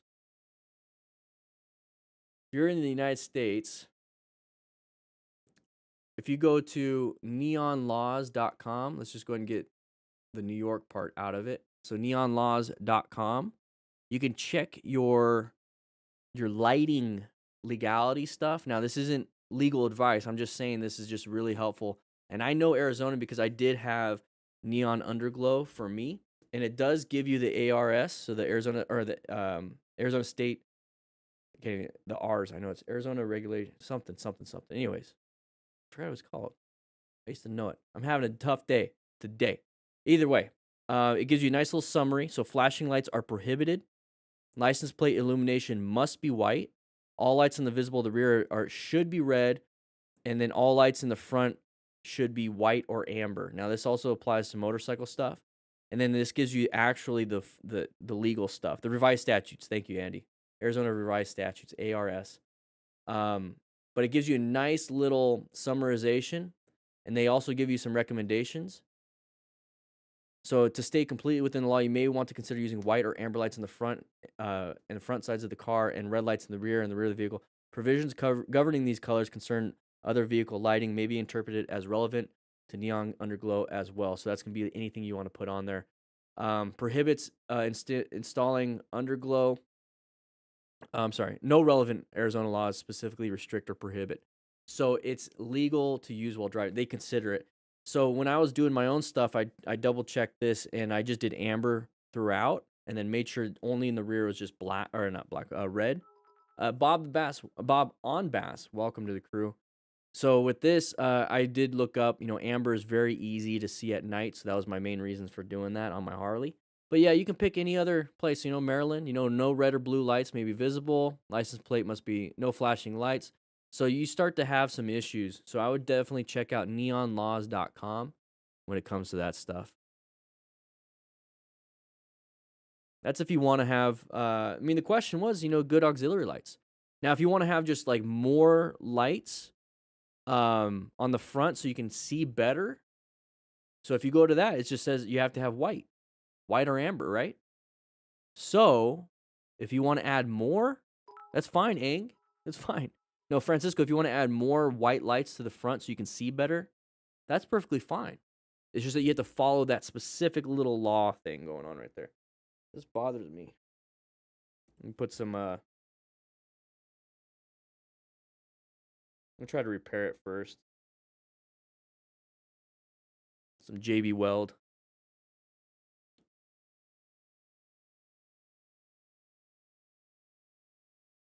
Got 6 new members today. Now, remember, everybody, we do have the Smart Rider Basic Training ebook available right now. Use code SMARTRIDER to get a discount on it. All right, here we go. We're going to go ahead and start this one.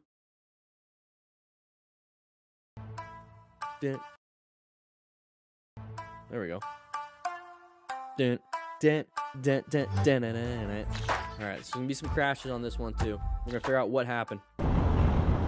Tommy Two Wheels. Rather costly mistake by not keeping a safe distance and not focusing enough on what was going on in front of him. He's keeping a decent distance. Or are we talking about the guy up front? Oh, we are talking about the guy up front. Way too close. Look at the stack of vehicles. Don't need to go in that. Oh, whoa. Holy. Are you going to rescue him? Slammed into that dude, man. There you go. Pull over. Help him out. Little rumbles. Oh. Up and over. It's always a Prius. Always a Prius. So this is when you get that rescue kit, guys, which we have available on the store right now. It's a trauma kit. We're gonna get more training on motorcycle training concepts for that. Oh, is there not more? Tommy Two Wheels? Let's see. Tommy Two Wheels.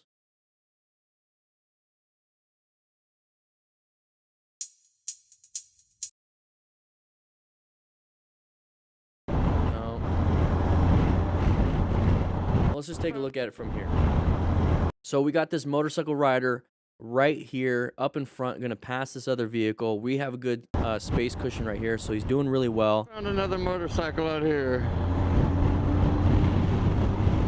So we switched lanes. Now take a look at the environment that we're in, okay?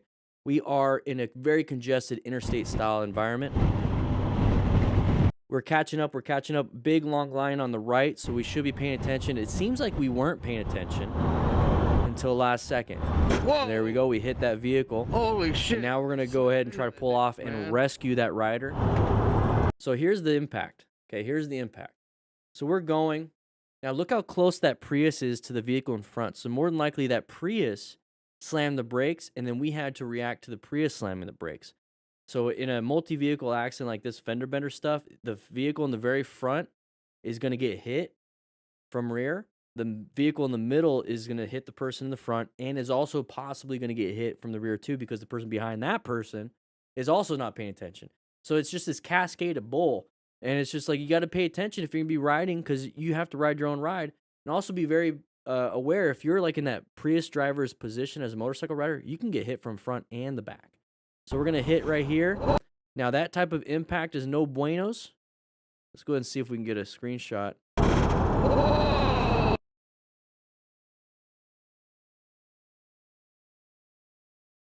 This right here, Nathan. Yeah. Up and over. See how easy that? Look how close we are over here. So I have a feeling the Prius driver wasn't paying attention either. So he's going to hit that vehicle, and then there's the frontal impact to the pelvis. He's going to go up and over. And then there's the impact to the head, spine, arms, everything. So we have to be paying attention. The thing that happened here was that we were in white stage. We cannot be in white stage on the interstate anywhere riding. Doesn't matter. So if we're in white stage, we're not paying attention. Now, when it comes to this motorcycle rider right here that pulled over, this is why it's very important to have your SMART card, your rescue card. You're ready to help out. So after a motorcycle crash, let's go ahead and make this a little bit.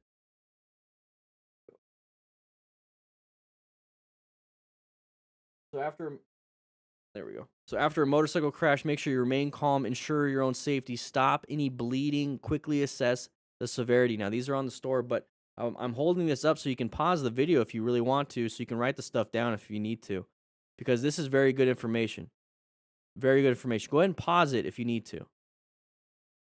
Go ahead and pause it. Okay, rescue another rider. Whee! Go ahead and rescue another rider. It's very, very important because that person could be in severe injury, and if you're able to save his life, man, it's a good feeling. It's a good feeling. What's up, 82? Here we go. Here we go. We're riding around Mr. V-Rod. Good job right now. It looks like we're about to get boxed in. Whoa, look at that vehicle acting dumb. You don't have to do this, Mr. V-Rod. This is the part where you leave the dumb to do the dumb things. That's really what you do. I shall pop. I shall pop you. Okay. Interesting. Interesting. You do you. Looks like he's got a rock form, so I'm not too upset with that. Using the rock form mount. Okay. Using the link in the description for 25% off. All right. And now the person's gonna be on your butt, right, Nathan? So now the person's gonna do this because you were doing. Smash your mirror the way you drive. I said I should smash your mirror the way you drive. Yeah, you're on the interstate. You guys go. Go. Go. Go. Go. You. This is a Mr. V-Rod, come on, man. Like, the only thing I see that you did good in this video is that you got yourself a rock form mount. But what are we doing here? You. So this is what's happening right here. We got this vehicle right here. Real quick, though. Nathan, thank you for everything you do for the motorcycle community. Dan, hey, thank you for the $10 donation. But yeah, we got this person right here. Okay, keep an eye on this person. That's the shoulder.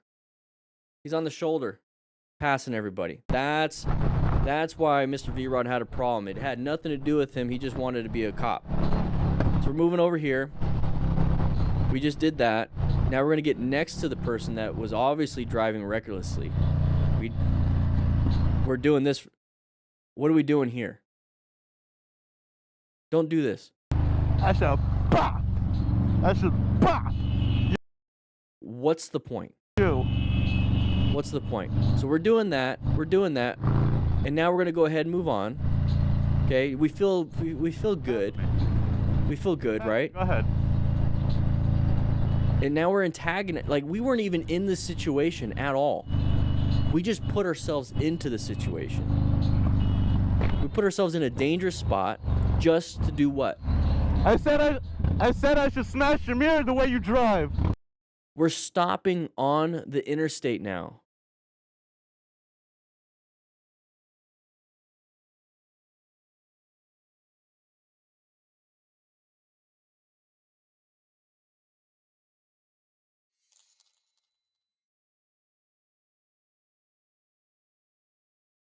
Why? Oh my gosh. Right, Steven? What the heck?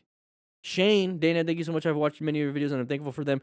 You've taught me so much in the little time I've been writing. Shane with the $10. Thank you so much. I said I should. What are we doing here? Mirror the way you drive. What are we doing here? Go. Go. Go. Go. We are putting ourselves in so much danger. Go. You. This is a very dangerous situation in which the two bikers didn't understand each other, ultimately leading to an accident. Oh no, so they're gonna hit each other? Oh, why did... Oh no. Look how far he slid, by the way, everybody. So the one thing that we can get from this is the importance of gear. Because we don't know if they knew each other. We don't know what happened exactly. We don't know why he was switching all the way to the far right. I don't know why the guy passed on the shoulder, that little shoulder right there. But look how far he slid. That's what I want you to understand. So this is why we need to wear gear, just in case there's other dumb motorcycle riders coming in. In which the two bikers didn't understand each other, ultimately leading to an accident. So right here, why are we passing on the shoulder? Why are we doing that stuff? Why was there even that impact? 'Cause it looks like he almost swerved into him. So this is the moment we dropped. Okay, let's go ahead and count. Let's go ahead and count how many lines there are. So somebody in the comments tell me what the average American line is, and then the distance between lines. And then we can figure out how far he really slid. Write it in the comments. If you're watching this after the live stream, make sure you do that. But hey, remember that. Join the live streams every Tuesday and Thursday at 3 p.m. Mountain Standard Time. Come on now. We do this live. So he's going to drop. So this is going to be 1, 2, 3, 4, 5. I'll give him a 6. Now the bike went 7.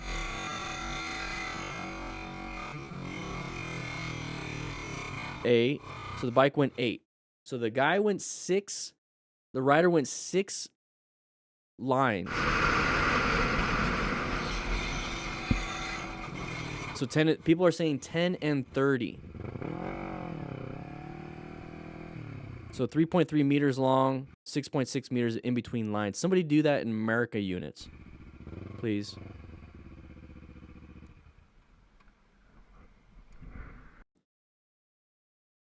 You have to be wearing gear. You have to be paying attention. I'm just kidding with you, Prodigal. So 40 is set times 6 lines, 240 feet. I'm just gonna go ahead and go with Zaraza. That sounds about good. 200 to 250 feet, sliding on the ground. Wear your gear. Pay attention. Be smart riders, everybody. I'm messing with you, Prodigal. Love you, man. All right, here we go. Riding around. Side of the vehicle. Good job with the braking. Good job with the progressive brake pressure. Get yourself out of danger. Hey, they're gone. Get yourself out of there. So, intersection, crest of the hill. You see this? You see the sides of the vehicles already? You can kind of see it already. That's going to let you know that there's an intersection coming up. There's an intersection coming up, so you got to be paying attention. Orange stage. Orange stage. Oh, Prodigal. Sorry about that. Anyways, we're moving on. There you go. So he's going to do some progressive brake pressure. Was able to get himself out of that situation. But right here, keep going. You're still in the road, buddy. Still in the road. Good job on the braking. Good job on seeing that. All right, here we go. Never ride in the blind spot. Exactly. He's in the blind spot merging issues. Good job rolling off the throttle. Gave it a little bit of a rev bomb. Not a big deal. Not a big deal. Whew. Here we go. Here we go. Yeah, not an issue. Moving on. Moving on. This biker focused too much on the right-hand driver, complete. Bob on Bass, happy birthday, and thank you for the videos. They help greatly. Hey, thank you. My birthday, everybody, is tomorrow. I appreciate the $20 super chat. Really do. I'm going to go ahead and get myself a nice seafood dinner. If you know what I'm talking about. But if you want to get yourself a Smart Rider Basic Training ebook, it's on the store right now. Use the link in the description and use the code SMARTRIDER. Completely losing control of his bike. Hey, little kid. All right, we got it. Looks like we got an arrow. This person should not be going because we have an arrow, but they do. Where are we going?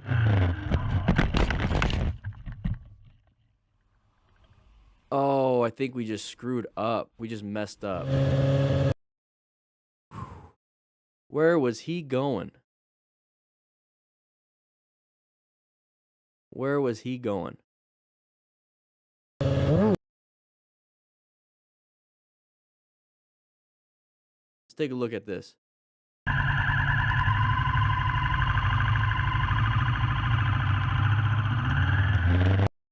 So, I have a feeling. Yeah, he target fixated. He target fixated on that.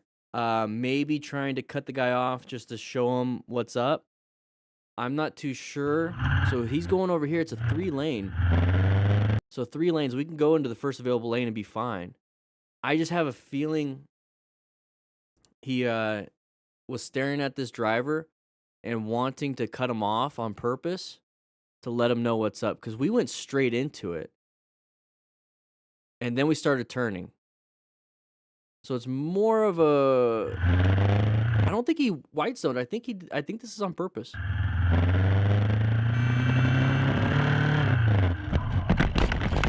Either way, got to pay attention to what's in front of you, everybody. If you're a brand new rider and then you kind of screwed up because you accidentally just accelerated and it pushed you to go straight, that's one thing. It's another thing to want to cut people off. It's another thing to really tell somebody, hey, you did this to me. You shouldn't have been going. I had a green arrow. You got to be paying attention to this. Let's see if Torrico. Damn it. Oh. Clicking all these wrong buttons. Oh, great. Oh, great. Let's go back to there. Torrico. Doesn't have any content. Okay. I was wondering if he's already posted a bunch to see if he has experience. This biker focus.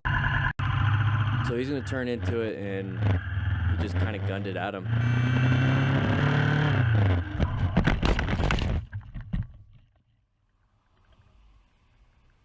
Could have been ego. All right, moving on. All right, oh, a little bit too much. Just a little bit too much. Bike did a little flippity flops. There you go. Shut it off. He did it in an open area so that he's not going to be a hazard to anybody else. The only thing is he's going to be a hazard to his own bike. All right. So let's have a little bit of fun with this one. Just kidding. I don't want to. He messed up. So we're going to do the wheelie. Now, just take a quick look. Nobody's around. So I like that. I like that. He's practicing in an area that's going to be as safe as possible for him. He's just going to go a little bit too far, and he's going to let go of the bike because he obviously loses balance.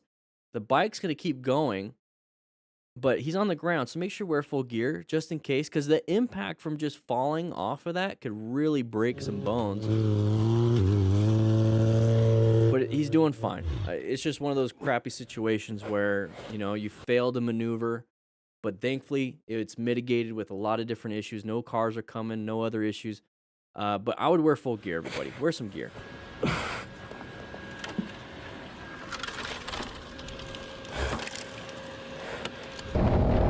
One of the bikers choose the worst possible place and time to overtake, leading to a dangerous situation. Yeah, this is very dangerous.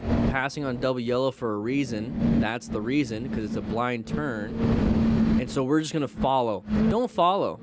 Don't follow. The only reason why you did that is because the vehicle let you do it and moved over because he realized that it was dangerous to do something like that. So have a little bit of patience. Understand that, yeah, you're stuck behind a vehicle, but there's also safe areas to pass. Even if it's double yellow, it's illegal, but it's your own risk and consequence that you're going to deal with. But this right here, look at it, it's blind. You can't see nothing. Matthew, I'm not your dad. Oh, never. Hey, got to go. Dad just got, okay. Oh, got in a wreck. Oh, shit. Matthew, hopefully you're doing fine. Hopefully he's going to do fine. People call me dad. It's weird. Anyways, we're going around here. We're going to pass this vehicle on a blind turn, and there comes the vehicle around the corner. Around the corner. Not very good. He was able to find the escape path because he's taking the lane. Found an escape path last second. But here's the thing. Everyone moved over for him. They recognize you're doing that. They saw you. You're the one acting dumb. Thankfully, you're on a motorcycle, not a car. So now we're going to go ahead and follow. It's like, don't follow people doing dumb things. If this is your friend, tell him he's dumb. Get on your Cardo Pack Talk Bold. Tell him he's dumb. And then wait for a safe area to do this. Now, thankfully, this vehicle slowed down and moved over a little bit so you can stay in the same lane. It's still a blind turn. Alan Dyke, I'm not your dad. And we're just going to speed up. We're going 67 at this point. GX3, here we go. We're going to have some fun. Steering dampener, so he's going to put a little bit of money in his bike. And sharp turn. Don't low side, please. Okay, go ahead. Oh, this is that rider from earlier. Interesting. That's his perspective. We got his perspective. We had the perspective of the guy in the back. Oh, man, he was pushing it hard. He was pushing hard. Hey, he's able to walk and move. That's good. He's got full gear. He's got full leathers. Probably has no abrasions. Probably a little sore. Probably a little sore, but he's got no abrasions. All right, so we're going to be going around this corner high speed, super low angle. You know, we got good body position and everything, but we're just pushing it hard, hard, hard, hard, hard, hard, hard. And then we low side, so we lost traction. Okay, that could have been gravel on the ground. It could have been the tires. It could have been just pushing it to the limit to where we don't have enough traction. Whatever it is, we're pushing it to the very edge so that a minor little factor can cause you to drop the bike. So he's going to keep sliding across the ground, tumbling around, and now doing this. He's looking at the ground. He's like, oh, what just happened? All right, I got to get up out of the road. This sucks, and he's going to be able to move. Now, we got a truck that's going to be coming around the corner. Now, imagine doing it maybe 5 seconds later. Get hit by that truck. That's why we got to be paying attention. You can see the fluctuating of throttle, too. Let's take a look. So remember, if you give it throttle, and you do this with the throttle or do a little bit of braking, you start doing some crazy turning, it takes traction to do that. So when you're doing this, it's like remove traction, remove traction, remove traction. That's what it's doing there. So he's going to trail. No, he didn't trail brake. You hear it too. Yeah, it's like. Yep. Whew. The main injury is probably a major hemorrhage of the wallet. Exactly, Grimbeard. Look at that thing. Oof.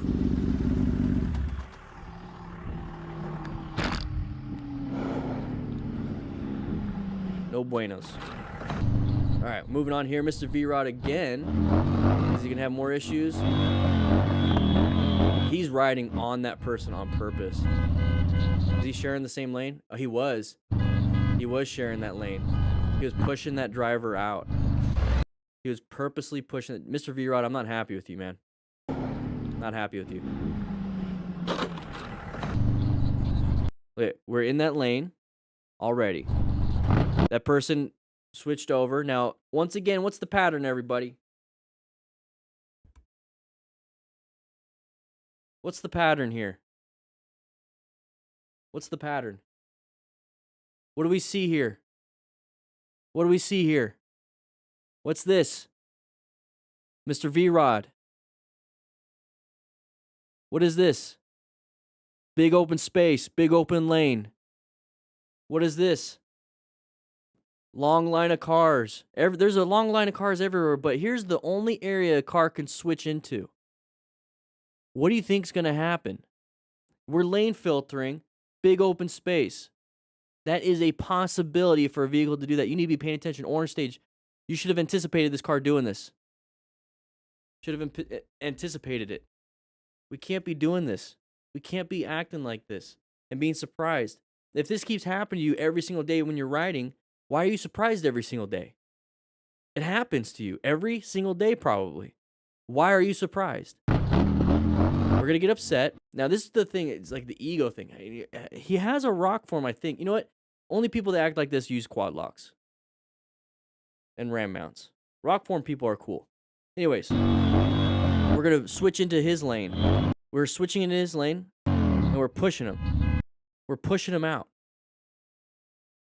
The only reason why this person doesn't hit you is because they probably don't want to hit you. That's as simple as that. They will, they can. They just don't want to. They obviously have hit something before right there. You know how easy it would be? Just go boop. Easy. Easy. Wasn't paying attention. In this situation, the vigilance of the rider who happened to spot the car leaving in time plays an important. You know, I don't talk crap about people. I don't do that. But this one agitates me quite a bit. This one agitates me. You gotta do better, dude. And you know, you don't have to. You don't have to do better. But if any of you in class do stuff like this, well, first, I'm glad you're in class because you're trying to learn something different, right? But if you continue to do this and you think you're a part of the crew doing this crap, no, you're out. You're done. I don't want you to represent the DDFM crew if this is the type of actions you do. We're not doing this.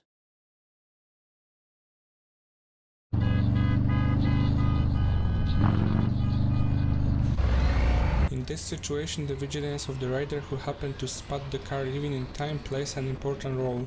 Okay, so inside of the vehicle, there it is, side of the vehicle. Good braking, good swerve. Good job, good job. Good job. Let's go back just a little bit. You can tell he started slowing down a little bit, so he's going 47. Roll. So 47, let's see what it looks like. 35. That's what I'm talking about. Beer grills. This is a crew member right here. This is a smart rider. This is a smart rider. See, I recognize these things. Like, so we're going Plays an important role. 47, 46 right here. He recognized, he saw with situational awareness. Seeks out and recognized situational awareness. Slowed it down, recognized that this is an intersection. There's the side of the vehicle, went from 47 to 37. So that's going to, your total stopping distance at 47, let's say this is your total stopping distance at 47. The fact that he dropped it down to 37, now this is our total stopping distance. And that little bit that he slowed down for is very important. Very important. He set himself up for success here. So slowed it down to 33, perceived, reacted. Imagine if we were going 47 or we saw that vehicle turning right, we decided to accelerate. Look at that. That's what I'm talking about. That right there is what I am talking about. If you slow down just a little bit and this vehicle never came out, fine, whatever, accelerate back out. But if it does come out and you slow down just 10 miles an hour, this right here, 10 more miles an hour, he would be into the side of the vehicle, into it. He would freaking hit it.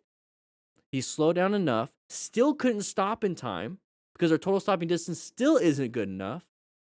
You still need more room. But he did an emergency maneuver, swerved to the right, and was able to get out of there. Slowing down bought him time. Slowing down bought him time. Let's watch it. I want you guys to see this is exactly, he just saved himself. Saved himself.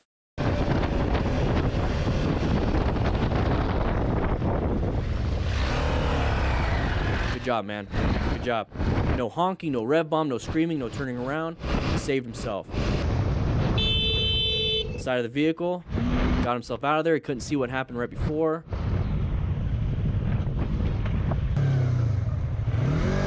Alright, lane filtering, another side of the vehicle. Wasn't anticipating a motorcycle to speed through.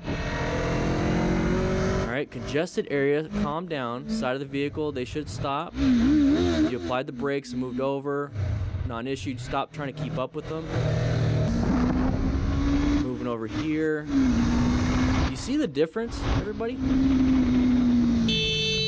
Good job braking, but you need to brake because there's no escape. Alright. Moving on through here. So we're on interstate. Merging issues are going to be the interstate problem. We're going at good speed. There's an interstate problem merge, so we're going to slow it down a little bit. Go from 70 to 60. Okay. Green. Got an arrow ourselves. They're supposed to... Okay. There's a zipper merge, not an issue. Move on. Moving on here. Found an escape. Did what it needed to do, but we could have switched to the... Whatever. We're just having issues. Why do you think we're having issues here on this road, everybody? Look at the speed we're going. We're going faster than the flow of traffic. Let's go back. Let's go back. So let's see if we can find a speed limit. I'm not even looking at a speed. I see it was like 50, but let's see if there's a speed limit. No, we're looking down the whole time. We're looking down the whole time. Intersection. Moving around. Okay, so there's no... I can't tell if there's a speed limit. Yeah, this is aggressive driving right here.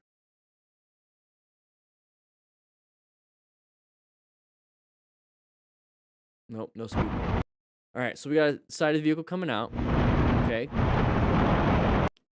You could have switched lanes. But you did fine here. You got yourself out of there.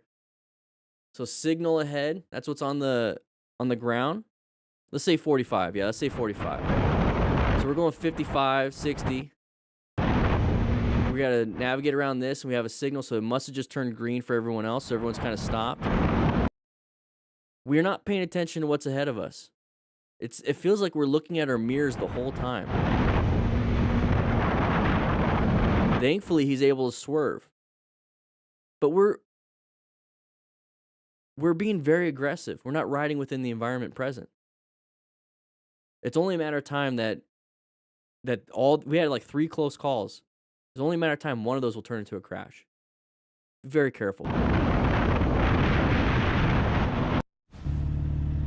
A close encounter with a bison where the rider is forced to back off a bit at some point. Yeah, this is difficult because you have to think animals with cars, it's like, okay, it's a little awkward, but a motorcycle or a bicycle really looks like an animal to some of these animals. People, small things, you know, we're the small vehicle compared to everyone else. So they're, oh. Yeah. Oy. That's freaky. I'd be really concerned with that. Thankfully, just hanging out, moved on. Gotta be very careful with that. Handled it. All right, so we can go any way we want. We pulled in our mirrors so we can lane filter. You do you. Visit California, yeah, it's legal. Hey, doggy. It is a good boy. All right, we got in front of that. That's exactly what you do. Yeah, you can go any way. Good job. Now, people are gonna say, I can already see the comments. It's like, you shouldn't be lane filtering. You shouldn't be doing that. No. He did what he's supposed to do. Did what he's supposed to do. And I say he, but I mean the rider every time. So let's take a look at that. So we go into the second lane, right? So they go in the first available, we go into the second one.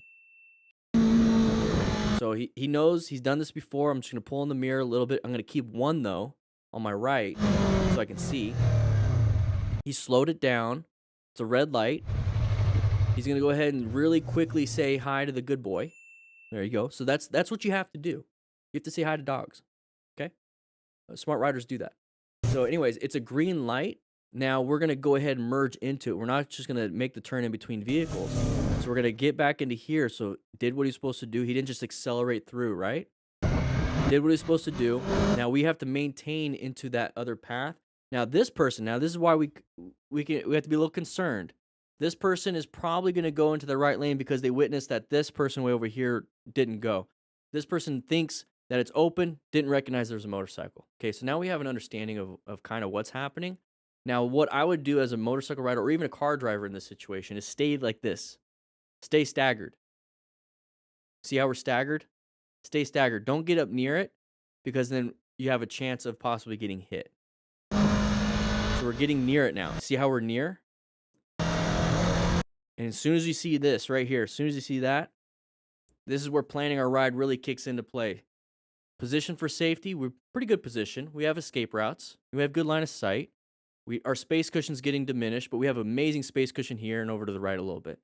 So what's the other part of planning a ride? Locating hazard. Boom, located hazard. They're getting into our lane.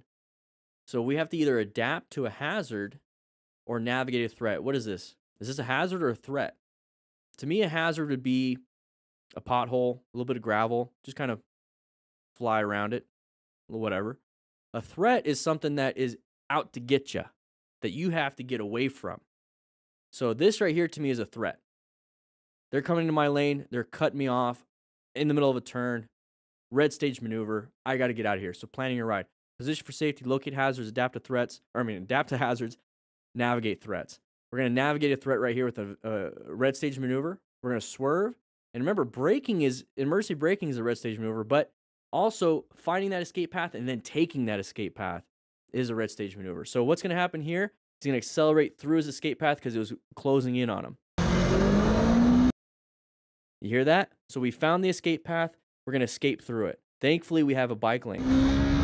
We're going to get back into our lane. Now that we escaped through it, we're going to go, I think it's 33, but look at the area we're involved. We're out of danger. So now we can get back to the speed of the traffic around us. And watch out. Now, here's the new pattern, everybody. What do we see? Big, long line. Big open. So now we have a new thing that we have to pay attention to. We just... Achievement unlocked back here. Where is it at? Back somewhere over here. It's hard to do it on a green screen. But now we got this issue. So slow it down, position ourselves for safety for the new issue. All right, so moving on with this one.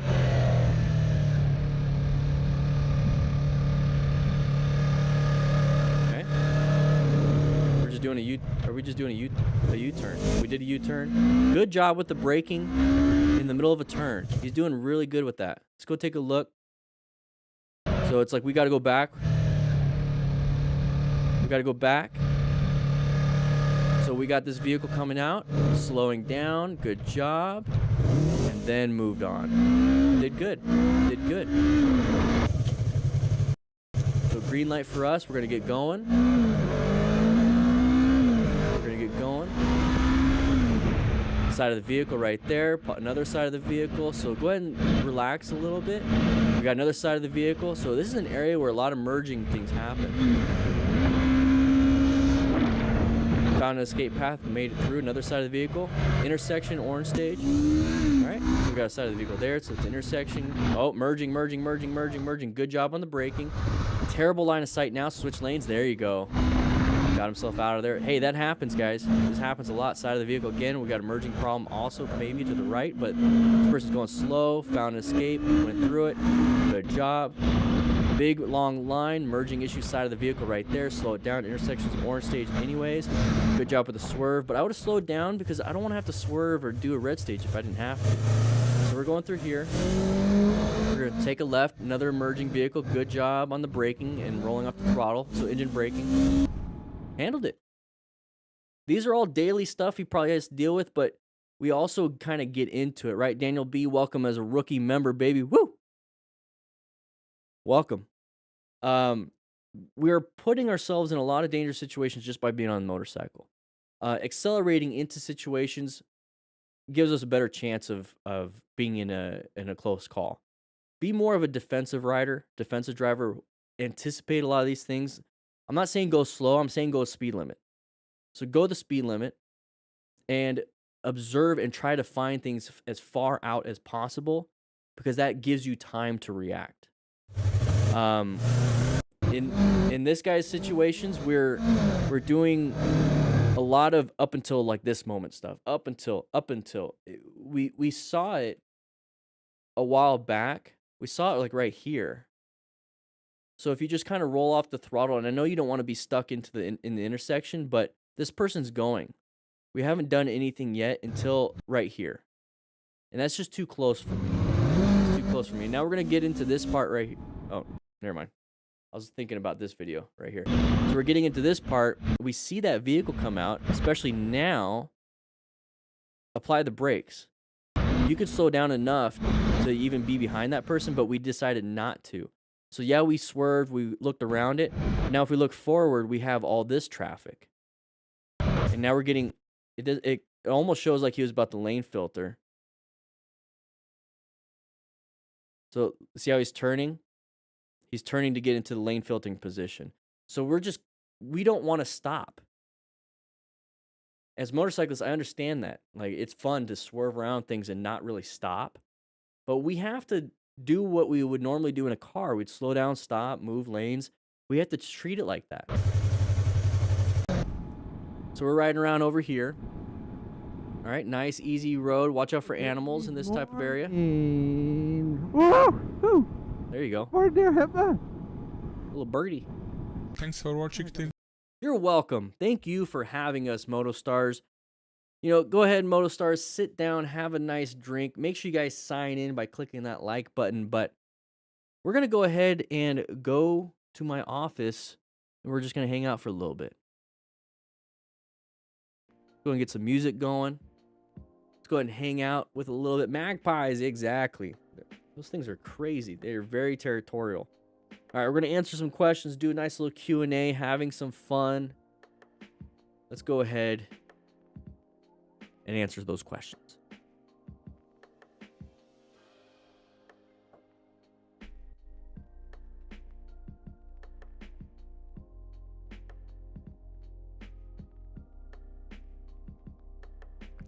I know, exactly.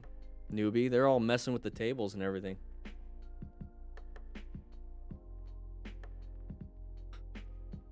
I might be returning this thing. This thing is absolutely ridiculous. This thing is, I thought I needed a long arm one, but I guess not. It is rich mahogany. Smells like leather-bound books in here. It's nice. How long have I been riding?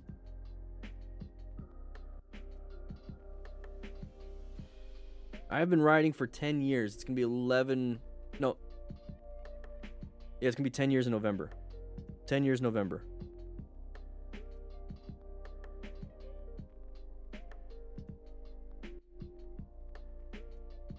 How many courses did I do before becoming an instructor? So I took... It's a great question, Trippy Red. It's a great question. I took multiple beginner classes, multiple advanced MSF classes, Total Control ARC1, multiple BRC2s. I wanted to focus mainly on the beginner stuff before I became an instructor, and then when I became an instructor, I was certified to teach BRC1. How long till Dan gets a Prius, Scarlett? Never. I am thinking about getting a Toyota Sienna, and I believe those are hybrid. So it's kind of the same, right? Rain, I'm going to try to catch up. From Benjamin, hey Dan, what do you think about in-ear buds while riding since earplugs are common? In-ear buds are fine. The issue I have with in-ear buds is that you kind of just only have that music, or if it's connected like Bluetooth, it's just going to be for the audio in. I'm wearing earbuds right now so I can listen to the audio here. One thing I really like is the Cardo Pack Talk Bold with the speakers, the JBL speakers, but then also wear the earplugs with them, because with the JBL speakers, you're able to hear like vocal, you're able to hear what is needed. It's basically just vocals and then obviously music, but it removes the wind noise. Wind noise is on a different frequency, and that wind noise is what damages your ears. Normal talking, normal things like that, you can listen to somebody talk all day and it's not going to damage your ears. It's just that high pitch, low pitch, whatever it is. I forgot what it is, what type of frequency that damages your ears, but that's what destroys your ears. So having earplugs in with speakers from a Cardo is really nice. Now, if you just want to do in-ear buds like wired, I did that for many years, up until recently. And if you can get some good ones that have like noise isolating and whatnot, then that's really good to have. But you kind of lose out on the being able to speak also. But the main thing with earbuds and earplugs is you want to make sure that they're like the safety version kind. There are some companies that make multiple earplugs that have like a decibel rating that also can play music. So look into that.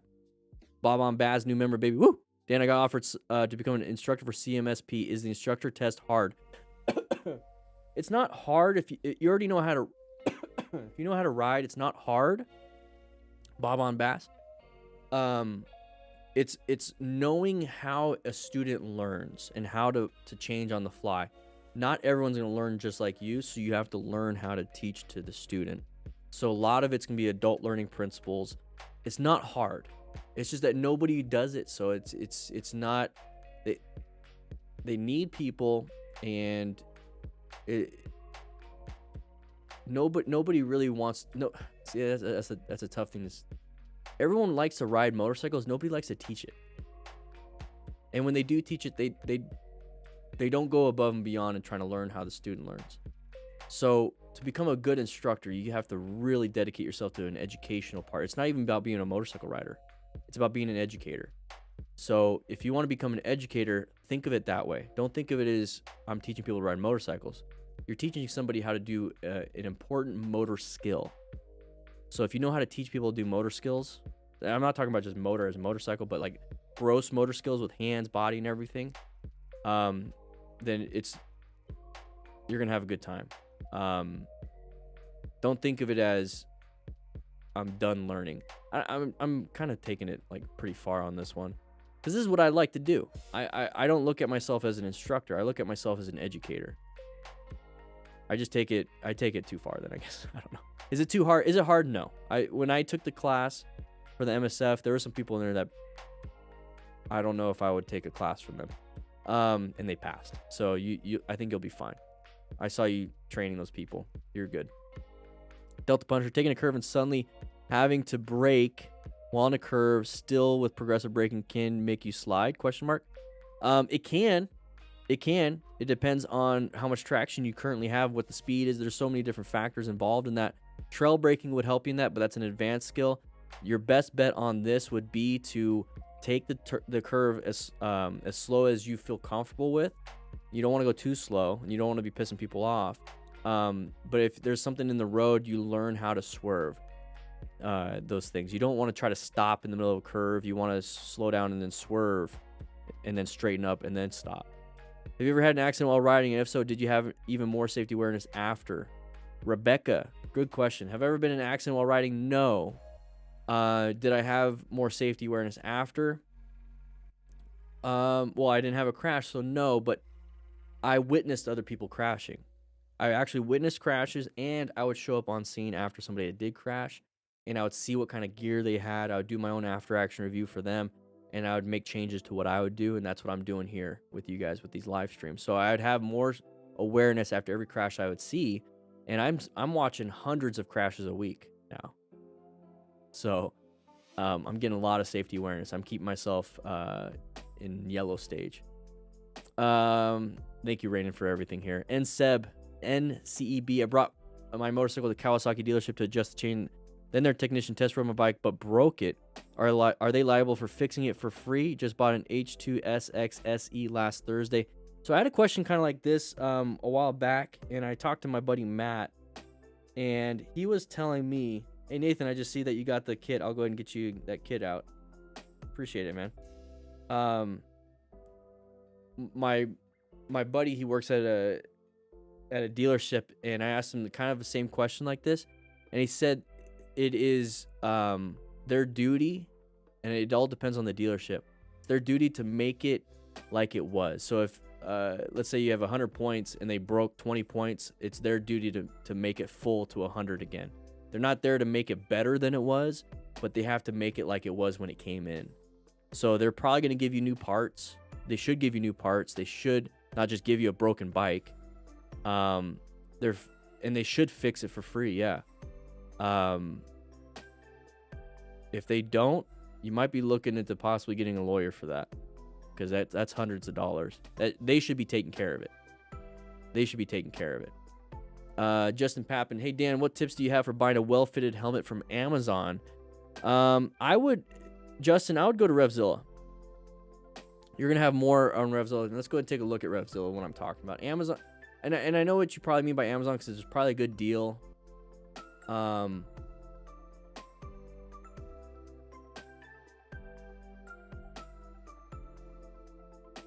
me go ahead and get you to it.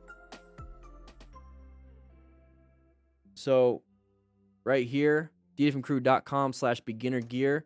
We're going to go ahead and click the enter. So when it comes to Amazon, they don't have a lot of the features that you're going to want to have when it comes to figuring out what it is. So if we just did DanDanTheFireman.com/beginner gear, link is in the description. I'll go ahead and post it. I don't have it right here, but it's in the description. DanDanTheFireman.com/beginner gear, and it'll take you here. And let's say you want to get this helmet. Let's say you get this helmet. It's $150.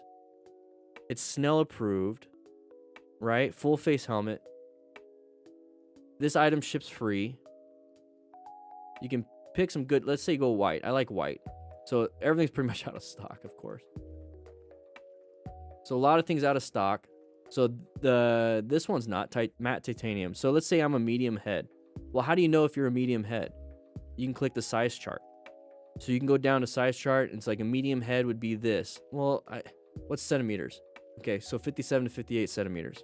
Okay, that's about me. Well, how do I measure it? It tells you how to measure it. It tells you how to measure it. So this is what I like about RevZilla. They give you the information you need to make an educated purchase. So you can measure it. Okay, cool. Now, we talk about head shapes. If you're an intermediate oval, which you probably are, mostly Western people are intermediate oval. Round oval is going to be more like Japan and China and everything. That's why Arai and all of them do that. So Shoei is mainly intermediate oval. Arai is mainly round oval. But typically, you're going to be an intermediate oval. It's like, what is that? There you go. Head shape and helmet weight help. So round head, intermediate head, long oval head.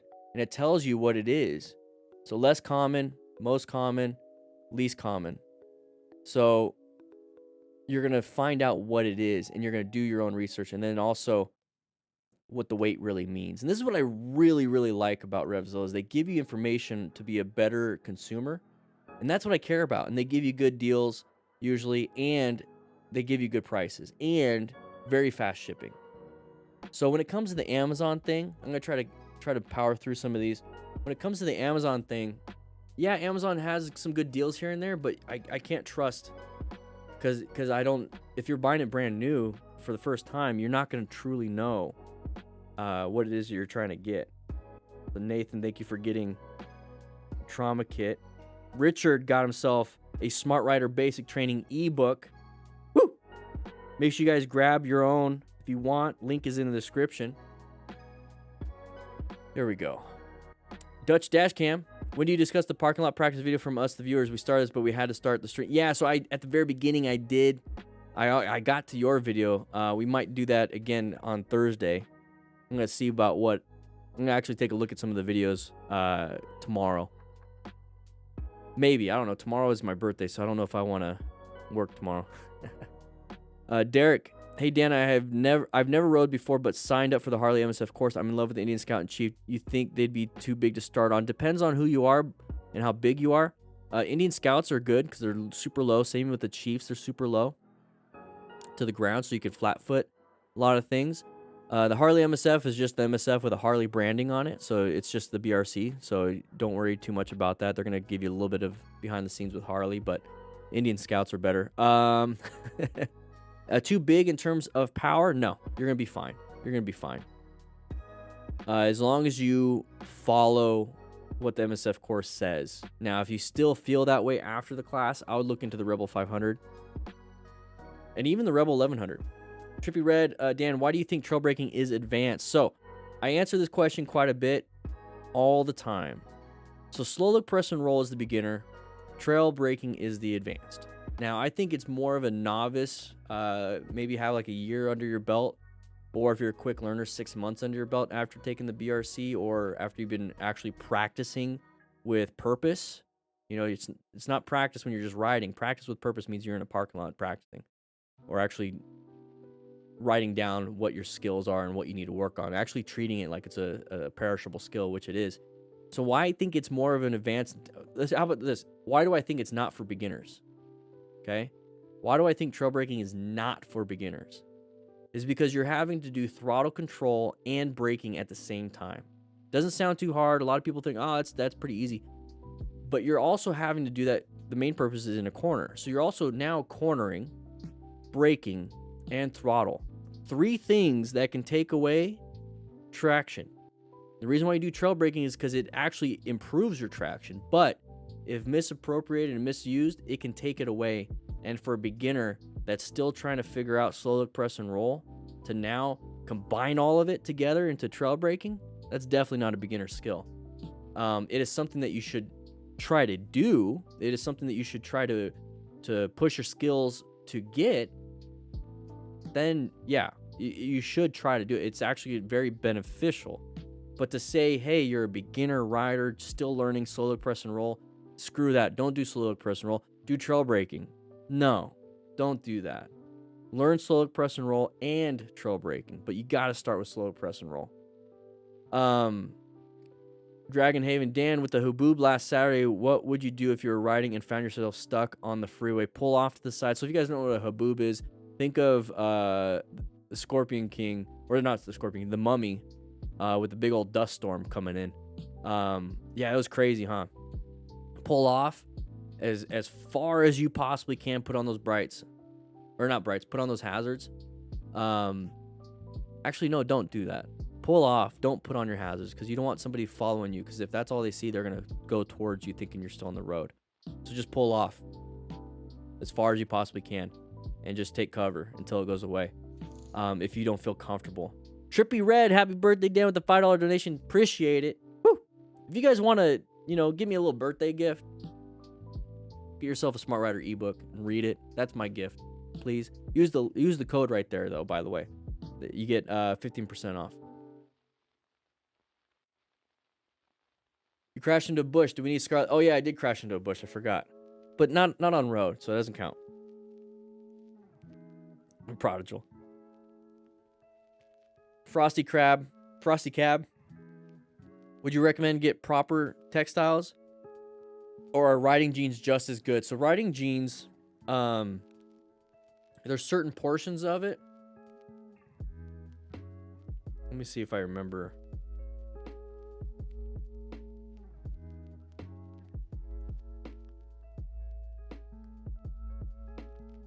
Nope, that's not what I wanted to do. So Bullet jeans, I'm just going to use them as an example.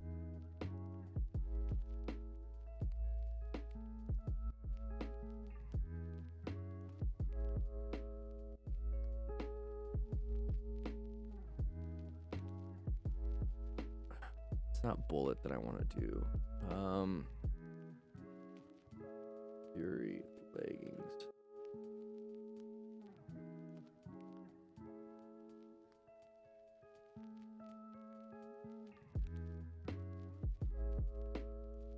Yeah, it's a Bullet. It's a Bullet.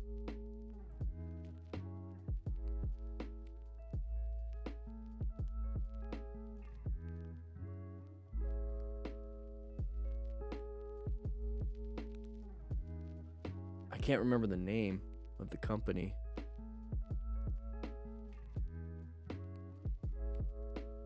I don't know. Let's see.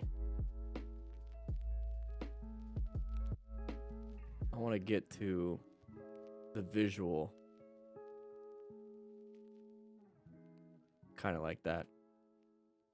There we go. So this right here, off to the right, this is Kevlar. This is the Kevlar. So when it comes to regular, you're asking about proper textiles. So proper textiles are going to be kind of the same thing here. So with jeans, this is all denim right here. And it's going to be reinforced, maybe a heavyweight denim. This is all denim. So all the yellow, that is going to be the Kevlar. So typically, this looks like it's the front pocket right here. That's the front pocket. So if we were looking at this, the person is facing that way. The person's facing that way. So this is the butt and the hip, and this is the knee. Does that make sense, everybody? There's the knee, here's the booty. Right? Okay. So there's no Kevlar on the top of the thigh, and there's no Kevlar behind the knee. There's Kevlar on the trunk and reinforced on the knee, because that's where impacts are. So when you think of this, when you think of motorcycle jeans, there's going to be jeans, and this is what you need to do your research on. There's going to be jeans that only have this. And then it's just like reinforced stitching with denim to keep the armor in place. Thank you, Benjamin, with the 150 birthday cake. Appreciate it. So you have to pay attention to some of these things, because it could just be a small section of Kevlar and heavyweight denim. So some jeans have full on Kevlar all the way up and down, and that's not very comfortable. It doesn't breathe very well. It's not going to be something that you're going to really enjoy riding in, but it's going to offer the most protection when it comes to Kevlar jeans. So you have to find the fit. You have to find what is working for you in terms of comfort and then also protection. Let's see if there's anything else. Yeah, there you go. That's a good picture. We're not going to shop on Alibaba. There you go. So this is what I'm talking about right here. So look on the bottom. So this is the trunk. This is the butt. So the back of the legs and down doesn't have Kevlar. These look like mine. I think these are like Rust and Redemption jeans. And then this is the front area. So it's Kevlar, and here's the armor, but there's nothing in the groin area and nothing below the armor. So what I see when I see this, I see reinforcement, abrasion resistant on the trunk. These will tear, but they'll still do pretty good because they're probably heavy denim, but they're gonna breathe better than this area. So your butt's gonna be sweaty and your knees are gonna be sweaty. Yeah, you could probably, the rest of the Redemption ones, you slide this one looks like you slide it on the inside. You see how this is inside out and how it's fallen out right there. So you slide it on the inside. Mine, there's like a slit like right here. Like right here, you're able to slide it in for Rust and Redemption. Hopefully that helped out with some of that question. Proper textiles for that, it's gonna be the same thing. You're either gonna have denim or just like nylon. Oh, so here's another one. You see how it's all the way through the whole leg? Some of them have it all the way through. All the way. Some of them only have a little bit. See, this one's all the way through. This is pure Kevlar. Pure Kevlar. Yeah.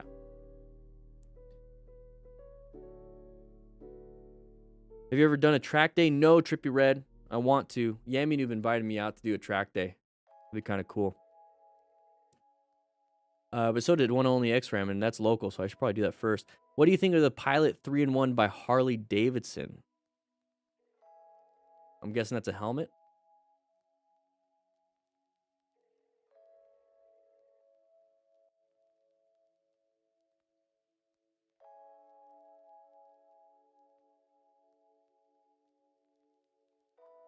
Pilot 3-in-1. Okay, so 225 is a pretty large ask.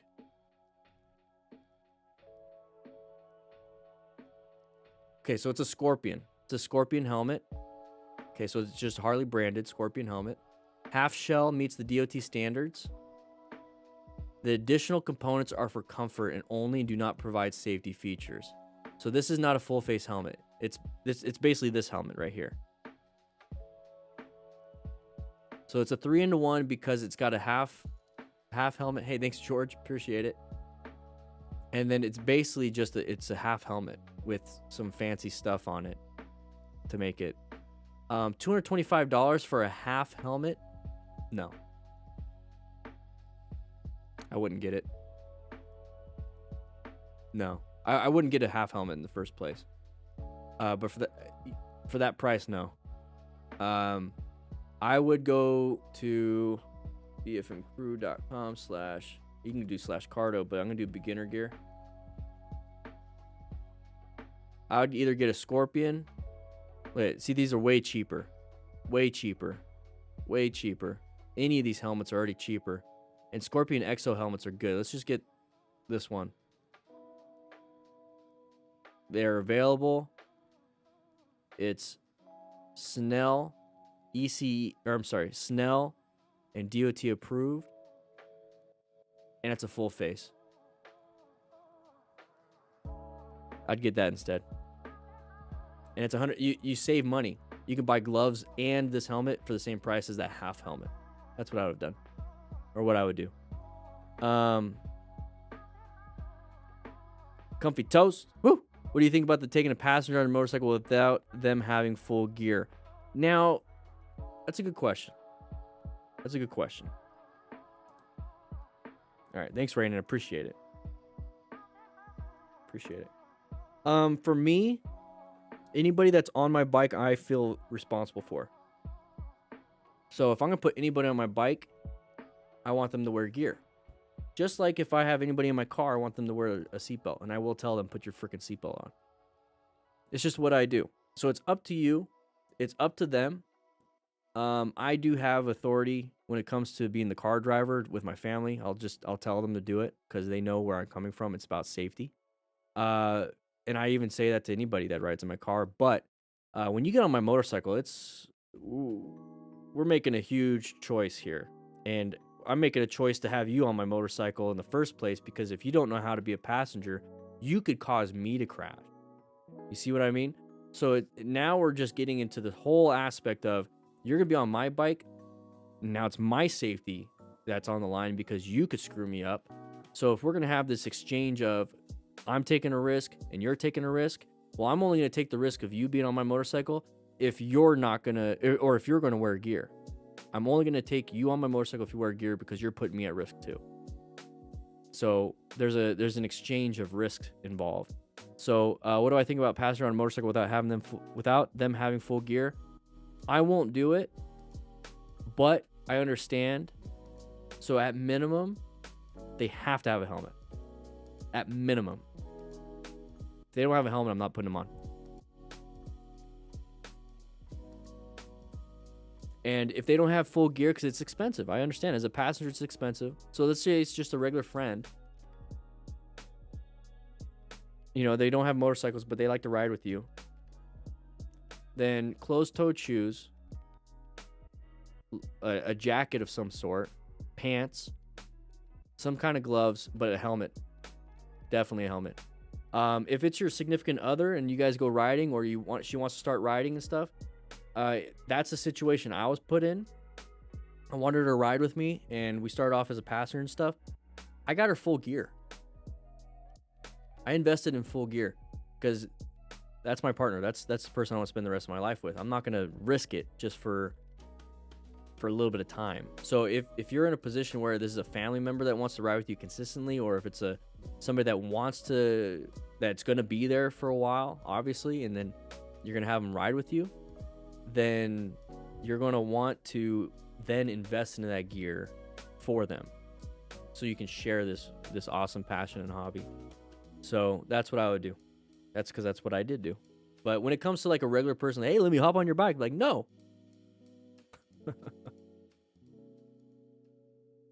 No.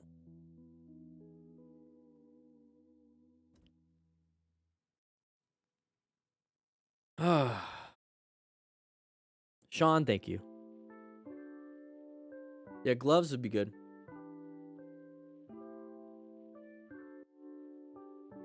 You carry an extra jacket and helmet in your saddlebag? Very good. Very good. Let me get to the lounge.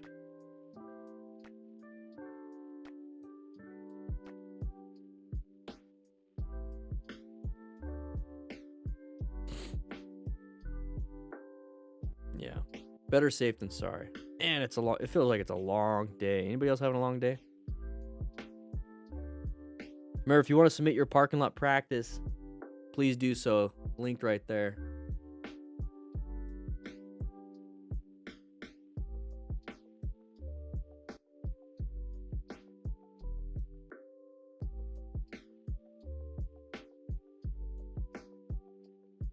Bike died? What? Hey, Dan just picked up an armored jacket and a Cardo Black from LS2 today. He picked up 08 650 Versus on Friday for the first bike. Jolly Green, welcome to the riding world. Woo, look at all these green names. If you want to be a green named person up there, click the join button or click the link that's going to be posted in the Chitty Chat. Boom. Right there. Become a member, $2 a month. Helps out the channel. It's good to have you guys.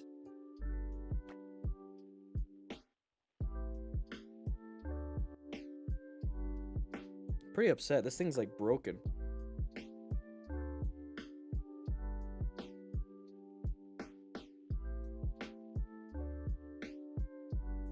I wouldn't know if epoxy would work. Or JB Weld. You're in the beard club now. Yeah.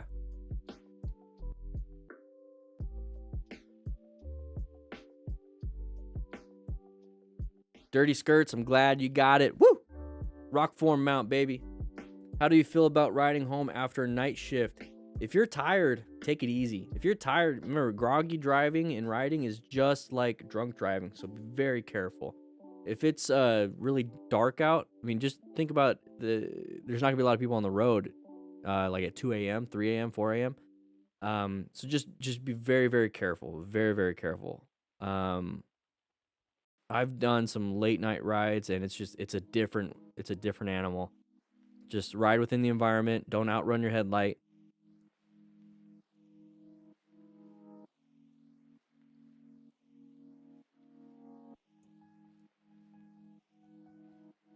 Yeah, I wonder if it's still under warranty, because I don't know. I've had this mic for a while.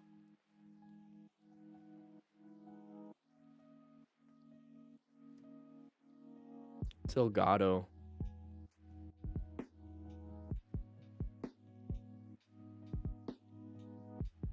Elgato Wave 3. I'd have to check my...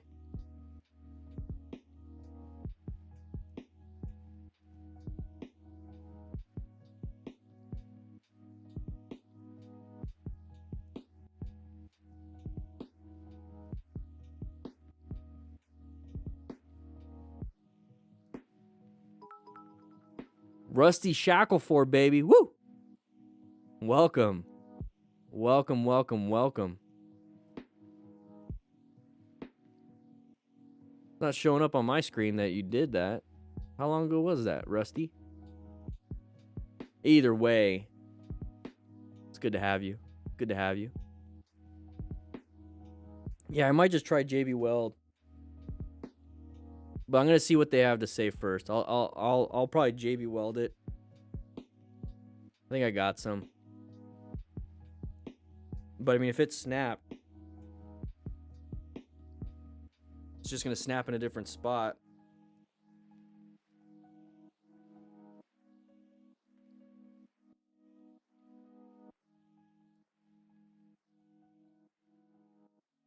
Helmet hair. Any advice to prevent helmet hair? Ah, dude, you're not gonna be able to, man. I mean, I don't have it here, but I get it down here. There's not much you could do about it. You could maybe put like a do-rag on or some type of neoprene thing to put on to keep it down so that it's not all screwed up like in there. You know what I mean? But that's just the way it is, man. That's just the way it is. Last year I bought a Shoei MC helmet. Opinions, anyone? Shoei, are you talking about a Shoei motorcycle helmet, or is there a specific one that's called MC helmet? I'm gonna tell you what, Shoeis are amazing. You can't go wrong with Shoei. So as soon as you see Shoei, boom, done. Love it, Ang. You did good. What are your thoughts on ABS and other rider aids on newer bikes? Old school riders usually say you can become too dependent on them and lose fundamentals. No, Jixer, Squid Life. That's if you let it. Here's the thing with ABS and rider aids. What is it we're trying to do here? Think about it, Jixer. So what is it we're trying to do here? Are we trying to be the absolute best rider in the world? Or are we trying to get from point A to point B as safe as possible? So if we're trying to be the absolute best rider in the world, yeah, we can learn trial by fire, have no rider aids, learn the hard way. If we're just trying to get from point A to point B as safe as possible, having ABS and rider aids are amazing. Now, does it take away from your skill level?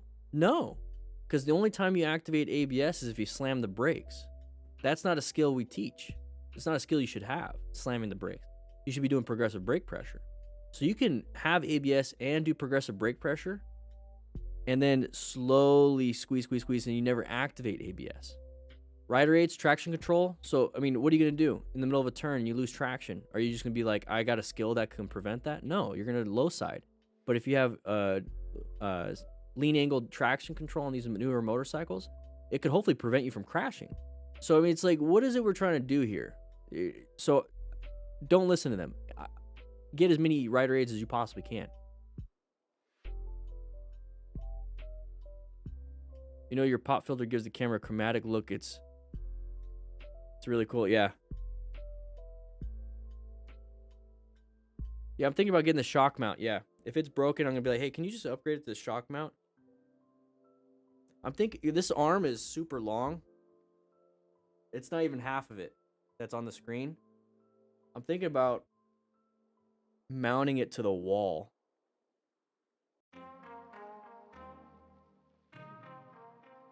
I might just take it back. I don't know.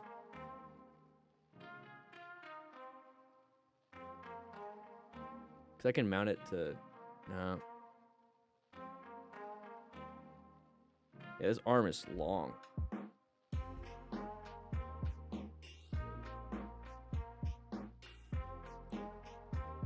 I think 48 inches is a little too long.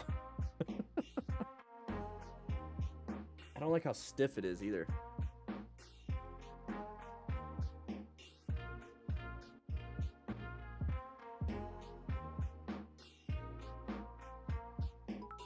That's what she said. Hey, Trond, welcome to the crew, baby. Trond, welcome to the crew. Derek, welcome to the crew. It's good to have you. It's good to have you. Yeah, exactly, Spartan. Yeah, I'm thinking about mounting, but I have that standing. See you later, Rainin. So I have like that standing thing, so it has to be in a way to where it could work. And I don't like things like in front of my face, so I have a side. Yeah, I could figure something out. I could figure something out.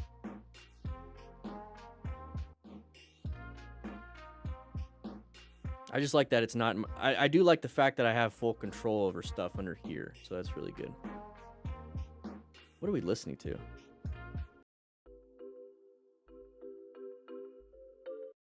It's the end, Travis. It's the end. We're working on some new things.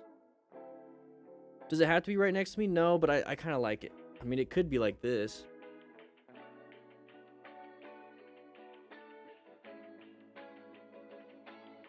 It could be like this. But it looks kind of weird, huh?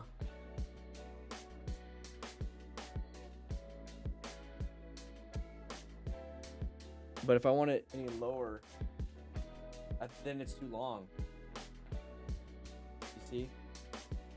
It's too long now.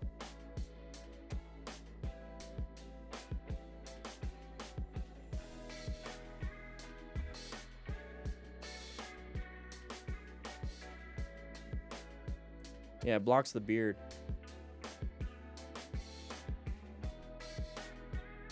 I was thinking of this thing just sounds really good though. That's the problem. So I have wireless stuff I could use, but I just I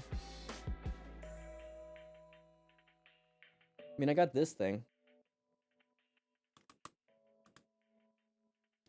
But now I got the headset on. And I feel like I yell the whole time. Do I like the look of the new Harley? I heard about the Harley. I mean, it was supposed to be I remember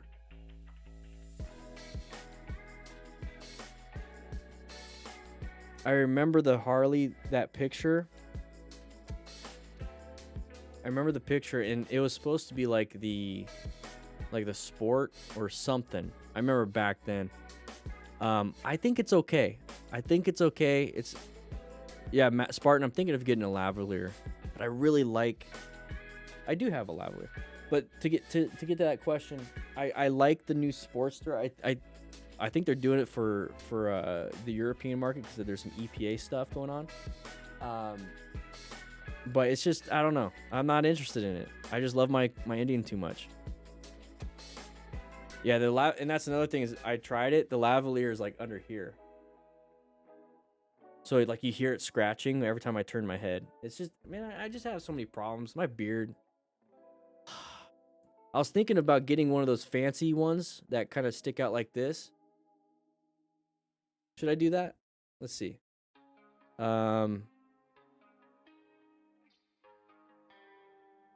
Fancy microphone. Speaker, microphone. Dark Sprocket, welcome, baby. Woo!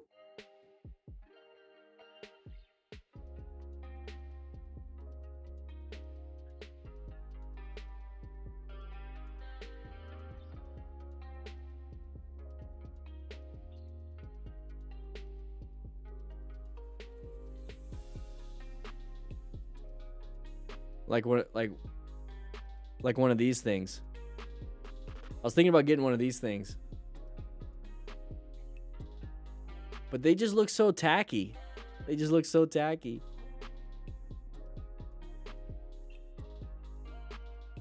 Sure's a good brand, though. I was thinking about getting one of these things. What do you guys think? What do you guys think?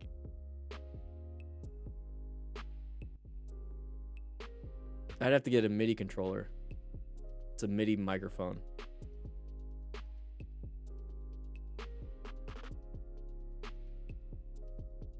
I mean, I should try it, but I mean, it's $218 plus. Let's do.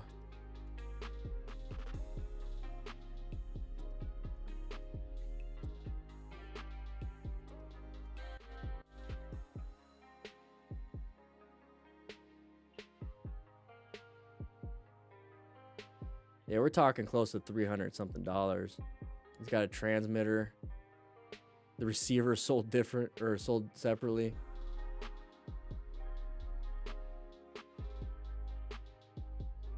The SM58s.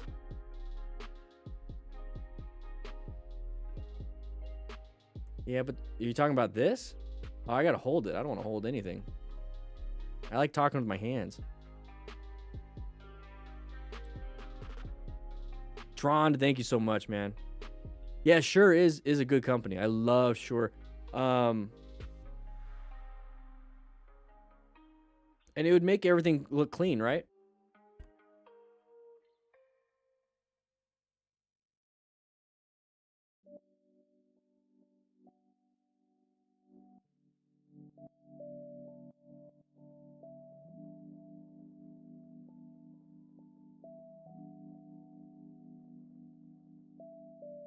So like this one right here, I mean, it looked clean. There's no arm in the way.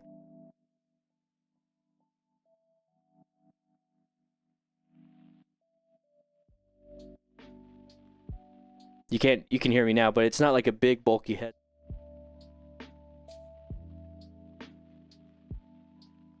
So yeah, it's not a super bulky headset, and there's no arm in the way. My only issue is like I got this big old freaking thing, and when I do that, I scream. I feel like I'm screaming because I have, like, you know, if your ears are, if you hold your hands to your ears and you start talking, it feels like you're talking super loud. I don't want that. So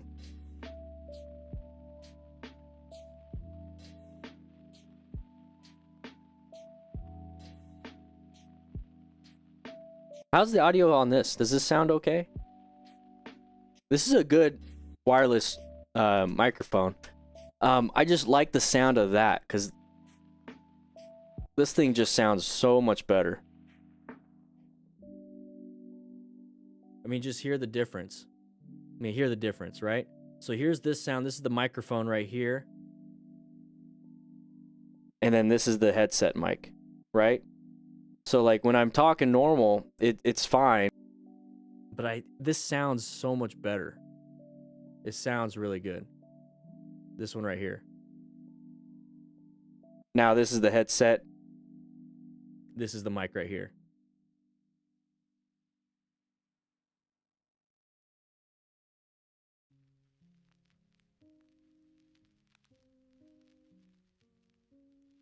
So you think this is the headset right here, the headset mic? And now this is the microphone on the stand. Which one sounds better? Does this one sound better?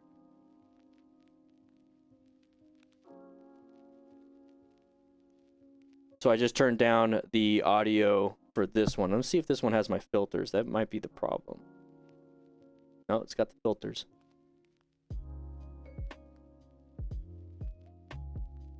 This is the headset right here. Headset.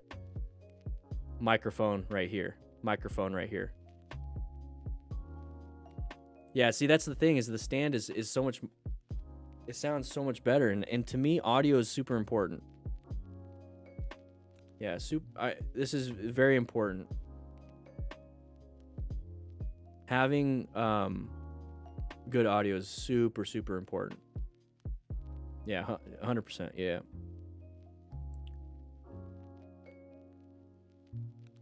So I wonder how this would work. I mean, Shure is a very good company. Last thing I want to do is get it, test it out, and not like it. I mean, it's a huge investment. I'll do more research.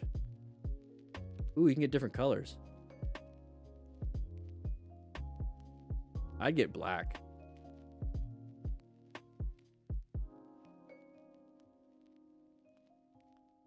I'd get black.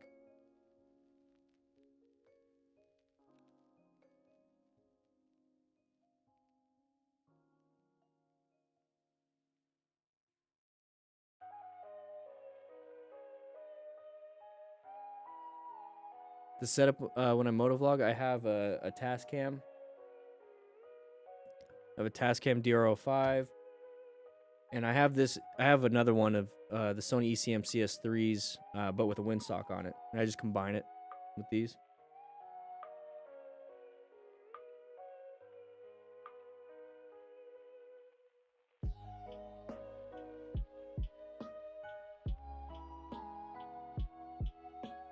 Yeah, I need Simon. Yeah, I do have the Rode Wireless Go 2 mics, but I'm having issues with that, so that's why I haven't seen it. I know I don't want it to block the beard, but it sounds so much better. This thing sounds so much better. Purple Panda mic. I'll take a look at it.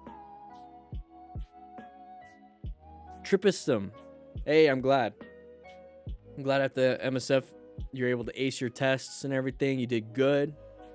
Keep practicing, keep practicing.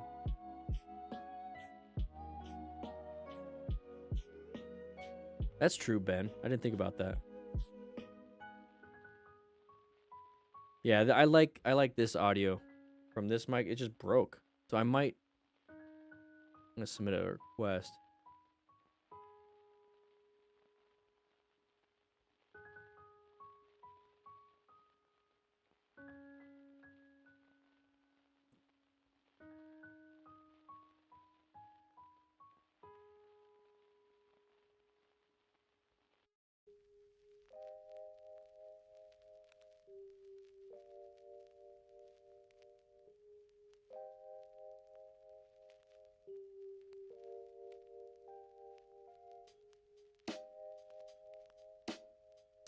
Yeah, I don't think it costs them too much. You know, in fact, if it's broken, I'm going to still ask for it, but I want the shock mount. You're right. The shock mount would help out. I wonder how much the shock mount is.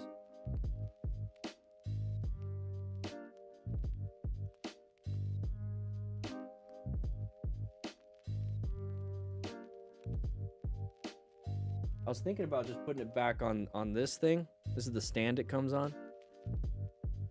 That way I could just have it like right in front of me, and I could just move it if I wanted to.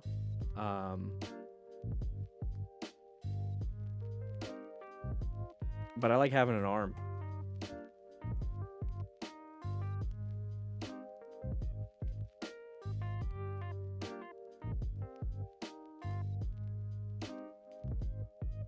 I'm reading your guys' stuff. 30, yeah, if it's $30, might as well just... I'd rather spend $30 than try to JB weld this thing.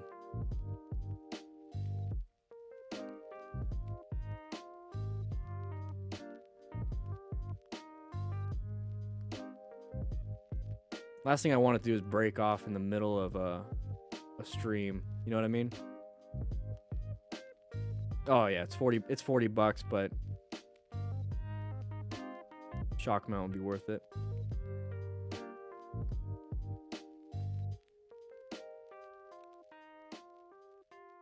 Looks like it's a stronger connection too. Looks like it's a stronger connection. I'm just gonna do it.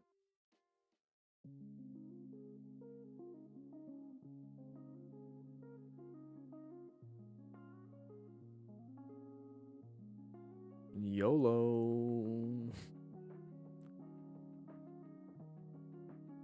That would solve my problem, and I like the mic.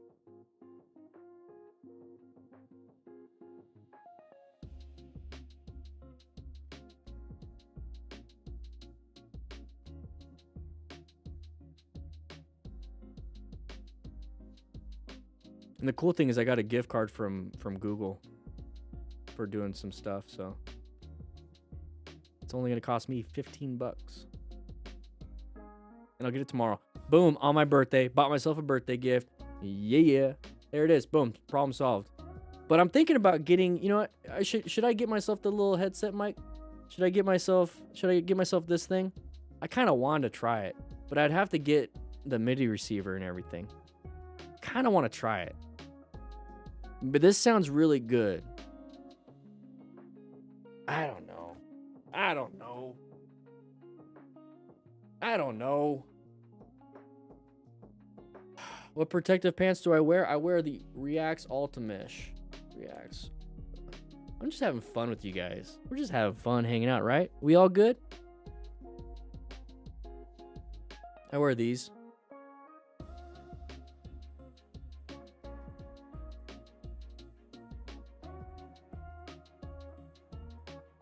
These things have amazing airflow.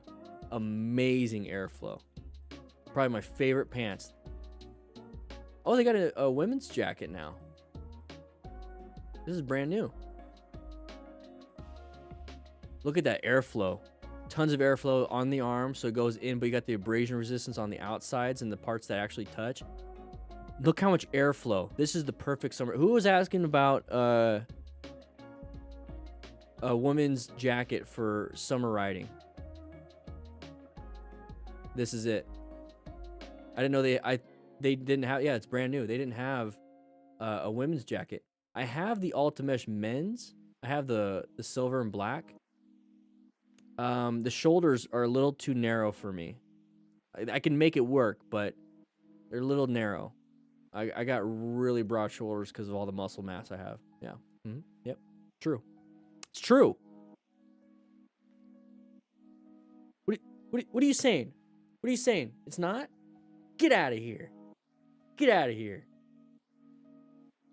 Get back into the lounge. Go play some video games.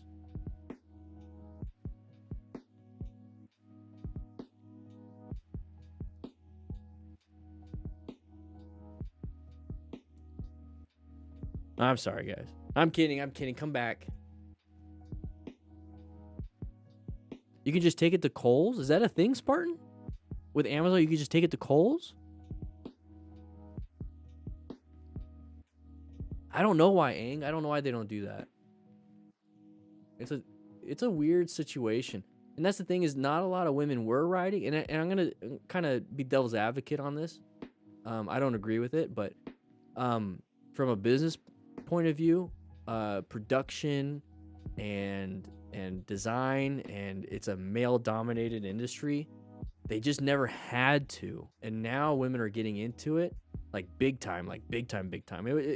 There's a lot of women that were into it, but that's just based off of total numbers. If you do percentages, I mean, we're talking like 97% male. So it's like, why develop a ton for the 3%? From a business standpoint, from a safety standpoint, I think it's bullshit. But now it's like closer to 80-20 or something like that, or even more. Exactly, Newbie. I can't wait till it's 50-50, because then it's going to be so many different options. Because my wife wants to, like, if my daughter wants to ride, I want her to have the safety gear. You know, it's just, overall, I think it should be, yeah, this looks good. I'm looking at the headset. I think overall they should have more options. Definitely have more options. And that's another thing, is they don't have a lot of options for big dudes. It's like this very narrow market. It's tough, but that means there's a gap, right? So if you can get yourself into that market and make a business focused mainly on just women or big dudes, ooh, you could probably do really well. I didn't know Kohl's drop-off was free. I didn't know that. Wow. Look, I learned something. What is the most casual looking riding shoe? Let's take a look. Oops, wrong button. Oh, wrong button. There we go. So let's do, so we're on Revzilla. Once again, if you dfmcrew.com/beginner gear. Actually, let's see if we can do that right here. dfmcrew.com/beginner gear. See if they have shoes in there. Yep, there's some shoes. So TCX is pretty good. I know Street and Steel has some. Let's just pick the TCX. Those look like they're pretty standard, right? They look like regular shoes, right? So the reason why you get motorcycle $160 shoes is because of this. You know, it's waterproof riding shoe, okay? It's got a midsole, a Z-plate midsole, so that's going to help when you're putting your foot on the peg, if you don't have a midsole, so that's like in the middle of the shoe, there's like a shank in there. So if you don't have that, your foot will collapse on the peg. And you're supposed to use the ball of your foot anyways, but a lot of people put their mid part, and that's going to make your foot fatigue and hurt. So it's good to have a midsole. Protective rigidity and walking comfort. And that's another thing. If it's too stiff, it's going to be hard to walk in. So they're looking like they're making sure you could do that. The ankle malleus protection is covered by D30. So D30 armor is that non-Newtonian fluid. It's that orange material. Let's see. Let's do D30 so you can see what I'm talking about. This stuff right here. So this right here, it's rigid, but it's like a gel, and so it's nice and easy. But if it has a massive impact, it'll harden up. So the this right here, they have it in the malleus area. So this is the ankle. They have it in the ankle right here. The mid shank is down here. I don't think there's any toe protection, and you do want some rigidity, especially on the left foot. So on this foot, you want it, but you want some rigidity so that when you do a shifting, when you upshift, it doesn't collapse in and hurt your toes. Let's see if they have that. So it's waterproof for the footbed. Lace closure with elastic band to store the laces. That's important too, because I don't like having laces, because it can grab the peg when you put your foot down. Malleus D30 reinforcements at toe and heel. Now I don't know what the reinforcements are. Typically when they say stuff like that and they don't give you more information, what they're talking about is this reinforced stitching. Yeah, look at that. So double stitching down here versus single stitching. So this is reinforced stitching. So I have a feeling that's the reinforcement they're talking about. I always look at stitching. Always. So if you take a look at the stitching, like I was saying, you have the reinforcement. They're going in, and then they're going back, and then closing it off. And in this one, they're just going through it. Now there's other stitching you can kind of see. There's like black stitching. So that does look a little bit reinforced on this, but that's not reinforced. That's not reinforced. This is just off of pictures. I like to look at it too. Because if they have really crappy stitching and thread, if you get in a crash, it doesn't matter how strong this piece is. If it rips right here and flips open, you're kind of screwed. So I always look at stitching too. Always. But there's boots like this. Let's go ahead and I'll just show you real quick. Short boots and shoes. Look at it. Plenty of options. So Street Steel, I know they had some. You can have leather shoes looking. Icon truants are really cool. They look really cool. The Sidici Chican. Oh, these are really good price for sport shoes. So it's the same price. It's actually cheaper than the other ones. Remember, the other ones were just shoes, and they used yeah, they are first steel. Jeez. They put a lot of the money and effort into the engineering to make it comfortable and look good. With this one, they don't really care too much about the looks. They care about the protection. So that's why it's cheaper, and you actually get more protection. So you get at least mid-calf, probably mid-calf or mid-shin. You get some TPE armor. You get the replaceable drag guards and everything, so you can drag your toes a little bit when you go really far in. Perforated flex zones, because you want to have some mobility. Midsole to protect flex zones, so full-length midsole shank that I was talking about. Molded heel and ankle protection, built-in vents for increased impact. Okay. Rubber molded gear. Okay. Additional set for thicker EVA insole, so you can change it out. I think it says it might come with it, so you can change it for half size and reduction. So that tells me you should get half a size below. I like the zip, the medial zips on the inside. medial, right here, lateral, medial.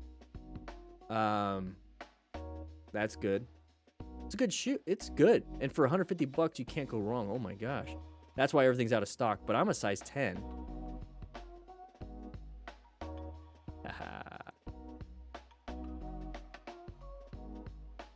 Looks good. It's great. Lots of protection. That's a steal, guys. If you're a size 10 and you're looking for boots and it fits your sport bike personas, there you go.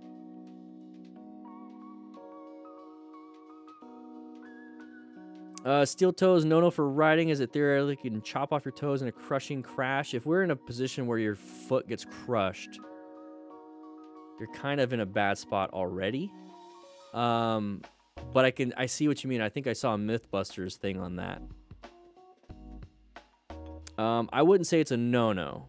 And I wouldn't say I'd worry too much about my toes getting cut off. I wouldn't worry about that. Because of the way the impact happens, you have to think about the impact. The reason why steel toes are in like a factory setting is because things get dropped on the toes.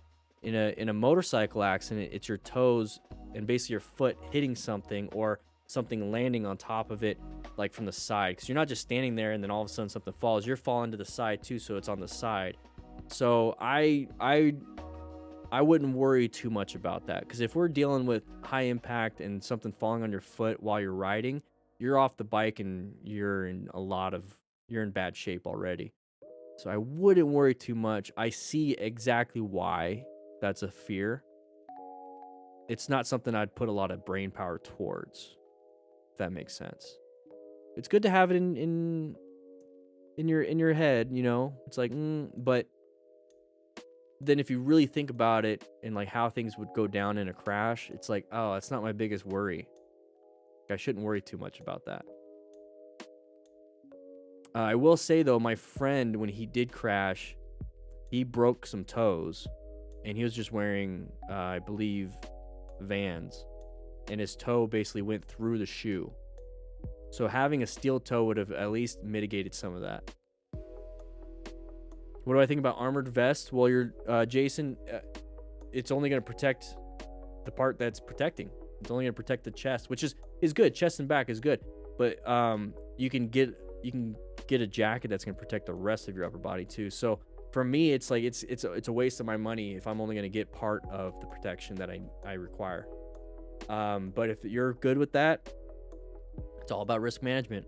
It's going to protect your chest and back, which is your core, which has all your vital organs. If you lose an arm, you lose an arm, but if you lose your liver, you're dead. So it's good. I would say it's better than nothing.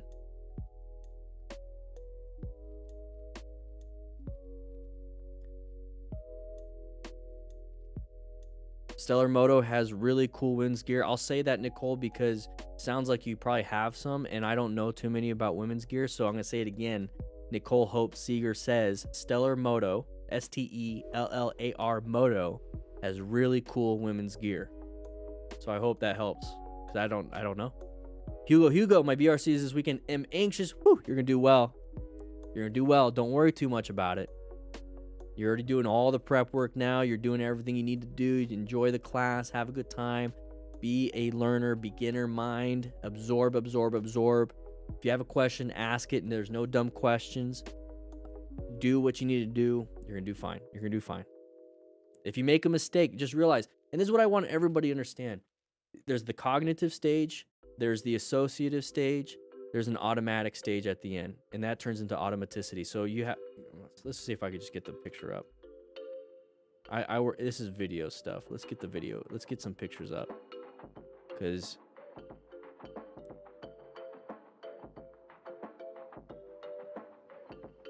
this is what I believe.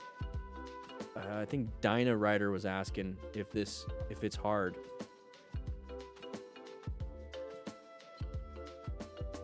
Who said it was hard for wanting to do an instructor stuff? I think it was Big Boss. Bob on Bass. So Bob on Bass asked about the instructor. Is it hard? This right here is what I'm talking about. So as a brand new beginner, you're in the cognitive stage.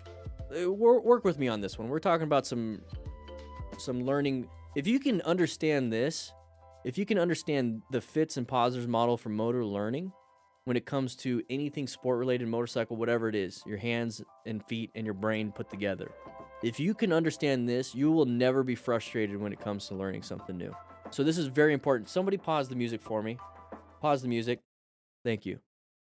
If you can understand this, you're in a good spot. So let me explain a little bit more, because I've done a lot of research. I'm trying to figure out how to become a better educator, and this is part of it. So the cognitive stage. Learners expend cognitive energy, so brain power, to understand how they are supposed to move. So that's what you guys are doing when you're in class. You're watching things. You may be watching the demo event of the instructor doing it, and then it's now your turn to like really get into it. So you're learning how and figuring out how you're supposed to move with the bike. Okay, you're trying to figure it out. That's day one of the MSF. That's day one of the MSF. And it's also day two. So day one, day two, you're not going to even get to the associative stage. This stage right here is the part where you're extremely frustrated, the cognitive stage, because you're using brain power, right? So what happens when you get frustrated? It's because you can't figure it out. You can't get it. It's because you're using a ton of energy in your brain to figure it out. And you're trying to learn how to move. It's fine. You're going to be upset. So the MSF class, don't worry too much if you can't get it down. Try your best. Don't beat yourself up, because that's just going to make it worse. Just realize, I'm learning. I am learning. I'm going to get better and better and better with more and more practice. And that's what happens here. The associative stage. So learners have mastered the basic forms of movement and begin to refine their skills with practice. So in order to even refine something, you have to actually have it. So you're going through the MSF in the cognitive stage. You're going to leave the MSF. And this right here, the associative stage, is what we talk about when it comes to parking lot practice. And we have parking lot practice on Motorcycle Training Concepts if you want to check that out. But right here, associative stage, that's when you go into a parking lot and you're practicing. And it's still going to be frustrating, because you're going to be pushing your limits, you're refining things, and you're going to mess up, but you know what you're supposed to do. You're just working hard towards it. And then you're going to finally get to the autonomous stage, and this is where automaticity comes in. Learners perform movements automatically without significant cognitive energy, and you can focus on strategy. And that's what we're doing here at MTC and on this channel, is that we are focusing on the autonomous stage where you can focus on strategy. I'm not here trying to teach you how to do all these things all the time. This is just part of it. And I think this is all people can do. This is all people do on YouTube right here, these two sections, which are very, very important. You need to have these two things before you can go to the autonomous stage. And then the autonomous stage is what I like to focus on when we start to see strategies and we start to implement patterns and planning our ride and being a smart rider. So I want to do all three stages. I want to carry you through the learning stages to get to the autonomous stage, but I want your autonomous stage, the movements that you're doing automatically, to be the good and proper movements. Because you can practice terrible things and learn terrible things and then practice them again and get really good at terrible things. And that's what a lot of old school riders do. And that's what a lot of people do when they learn from somebody outside of a proper instructor. They're going to learn from somebody that's like, hey, try this, and you got a rev bomb. So you start practicing your rev bombs, and now you're really good at rev bombing. You see what I mean? So if you're going to the MSF, just realize you're going to be not very good. You got to still practice, and then you get to the autonomous stage where you're not even looking at your hands. You're just focused on sides of the vehicles. So you're not even using any brain power when it comes to how to maneuver the bike. You're just focused on situational awareness. So now you have really good skills and situational awareness. Think about it. Smart rider principles: seeks out and recognizes hazardous situations, maintains fundamental skills. That's all these sections right here. It's why we do what we do. I base all my trainings and all my teaching with you guys on actual principles, the fits and positives model of motor learning. This is a huge thing. I was going to go into kinesiology and work on that and becoming a kinesiologist and do physical rehab for injured people. I was gonna that was my goal to do after the during the fire service. I was a personal trainer. I got my own personal trainer cert, ACE certified, ISSA certified. I was a peer fitness trainer for the fire department, so I trained people, set them up on their own training programs, worked with them, worked with their movements, and then I left the fire service. So, I mean, like, there's more to me that than just, hey, I do motorcycle stuff and I'm on green screen, you know?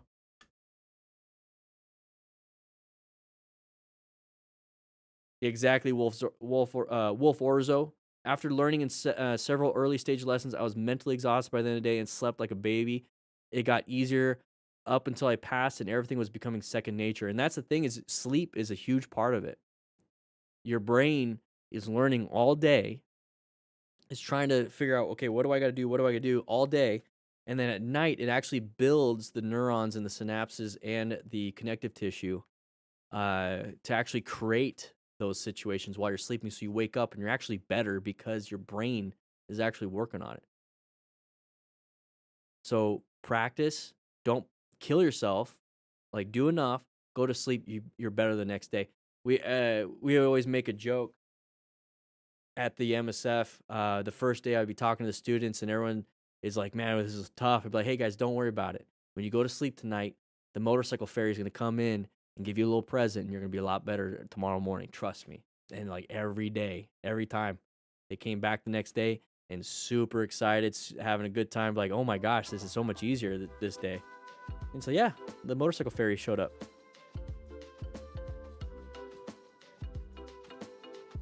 What are we listening to? So I got to get going though. We've been streaming for 3.5 hours. I'm going to show you guys what the Discord looks like. Make sure you guys join the Discord. I didn't realize how long this was taking. I'm glad you guys are hanging out. 140 of you hanging out with me. Super excited about that. Thank you so much. Yeah, dinner's ready. I got to get going. I got to ride all the way back home. I'm at the station. You guys, can rookies lock up? All right, rookies, thank you for locking up. I got to get going.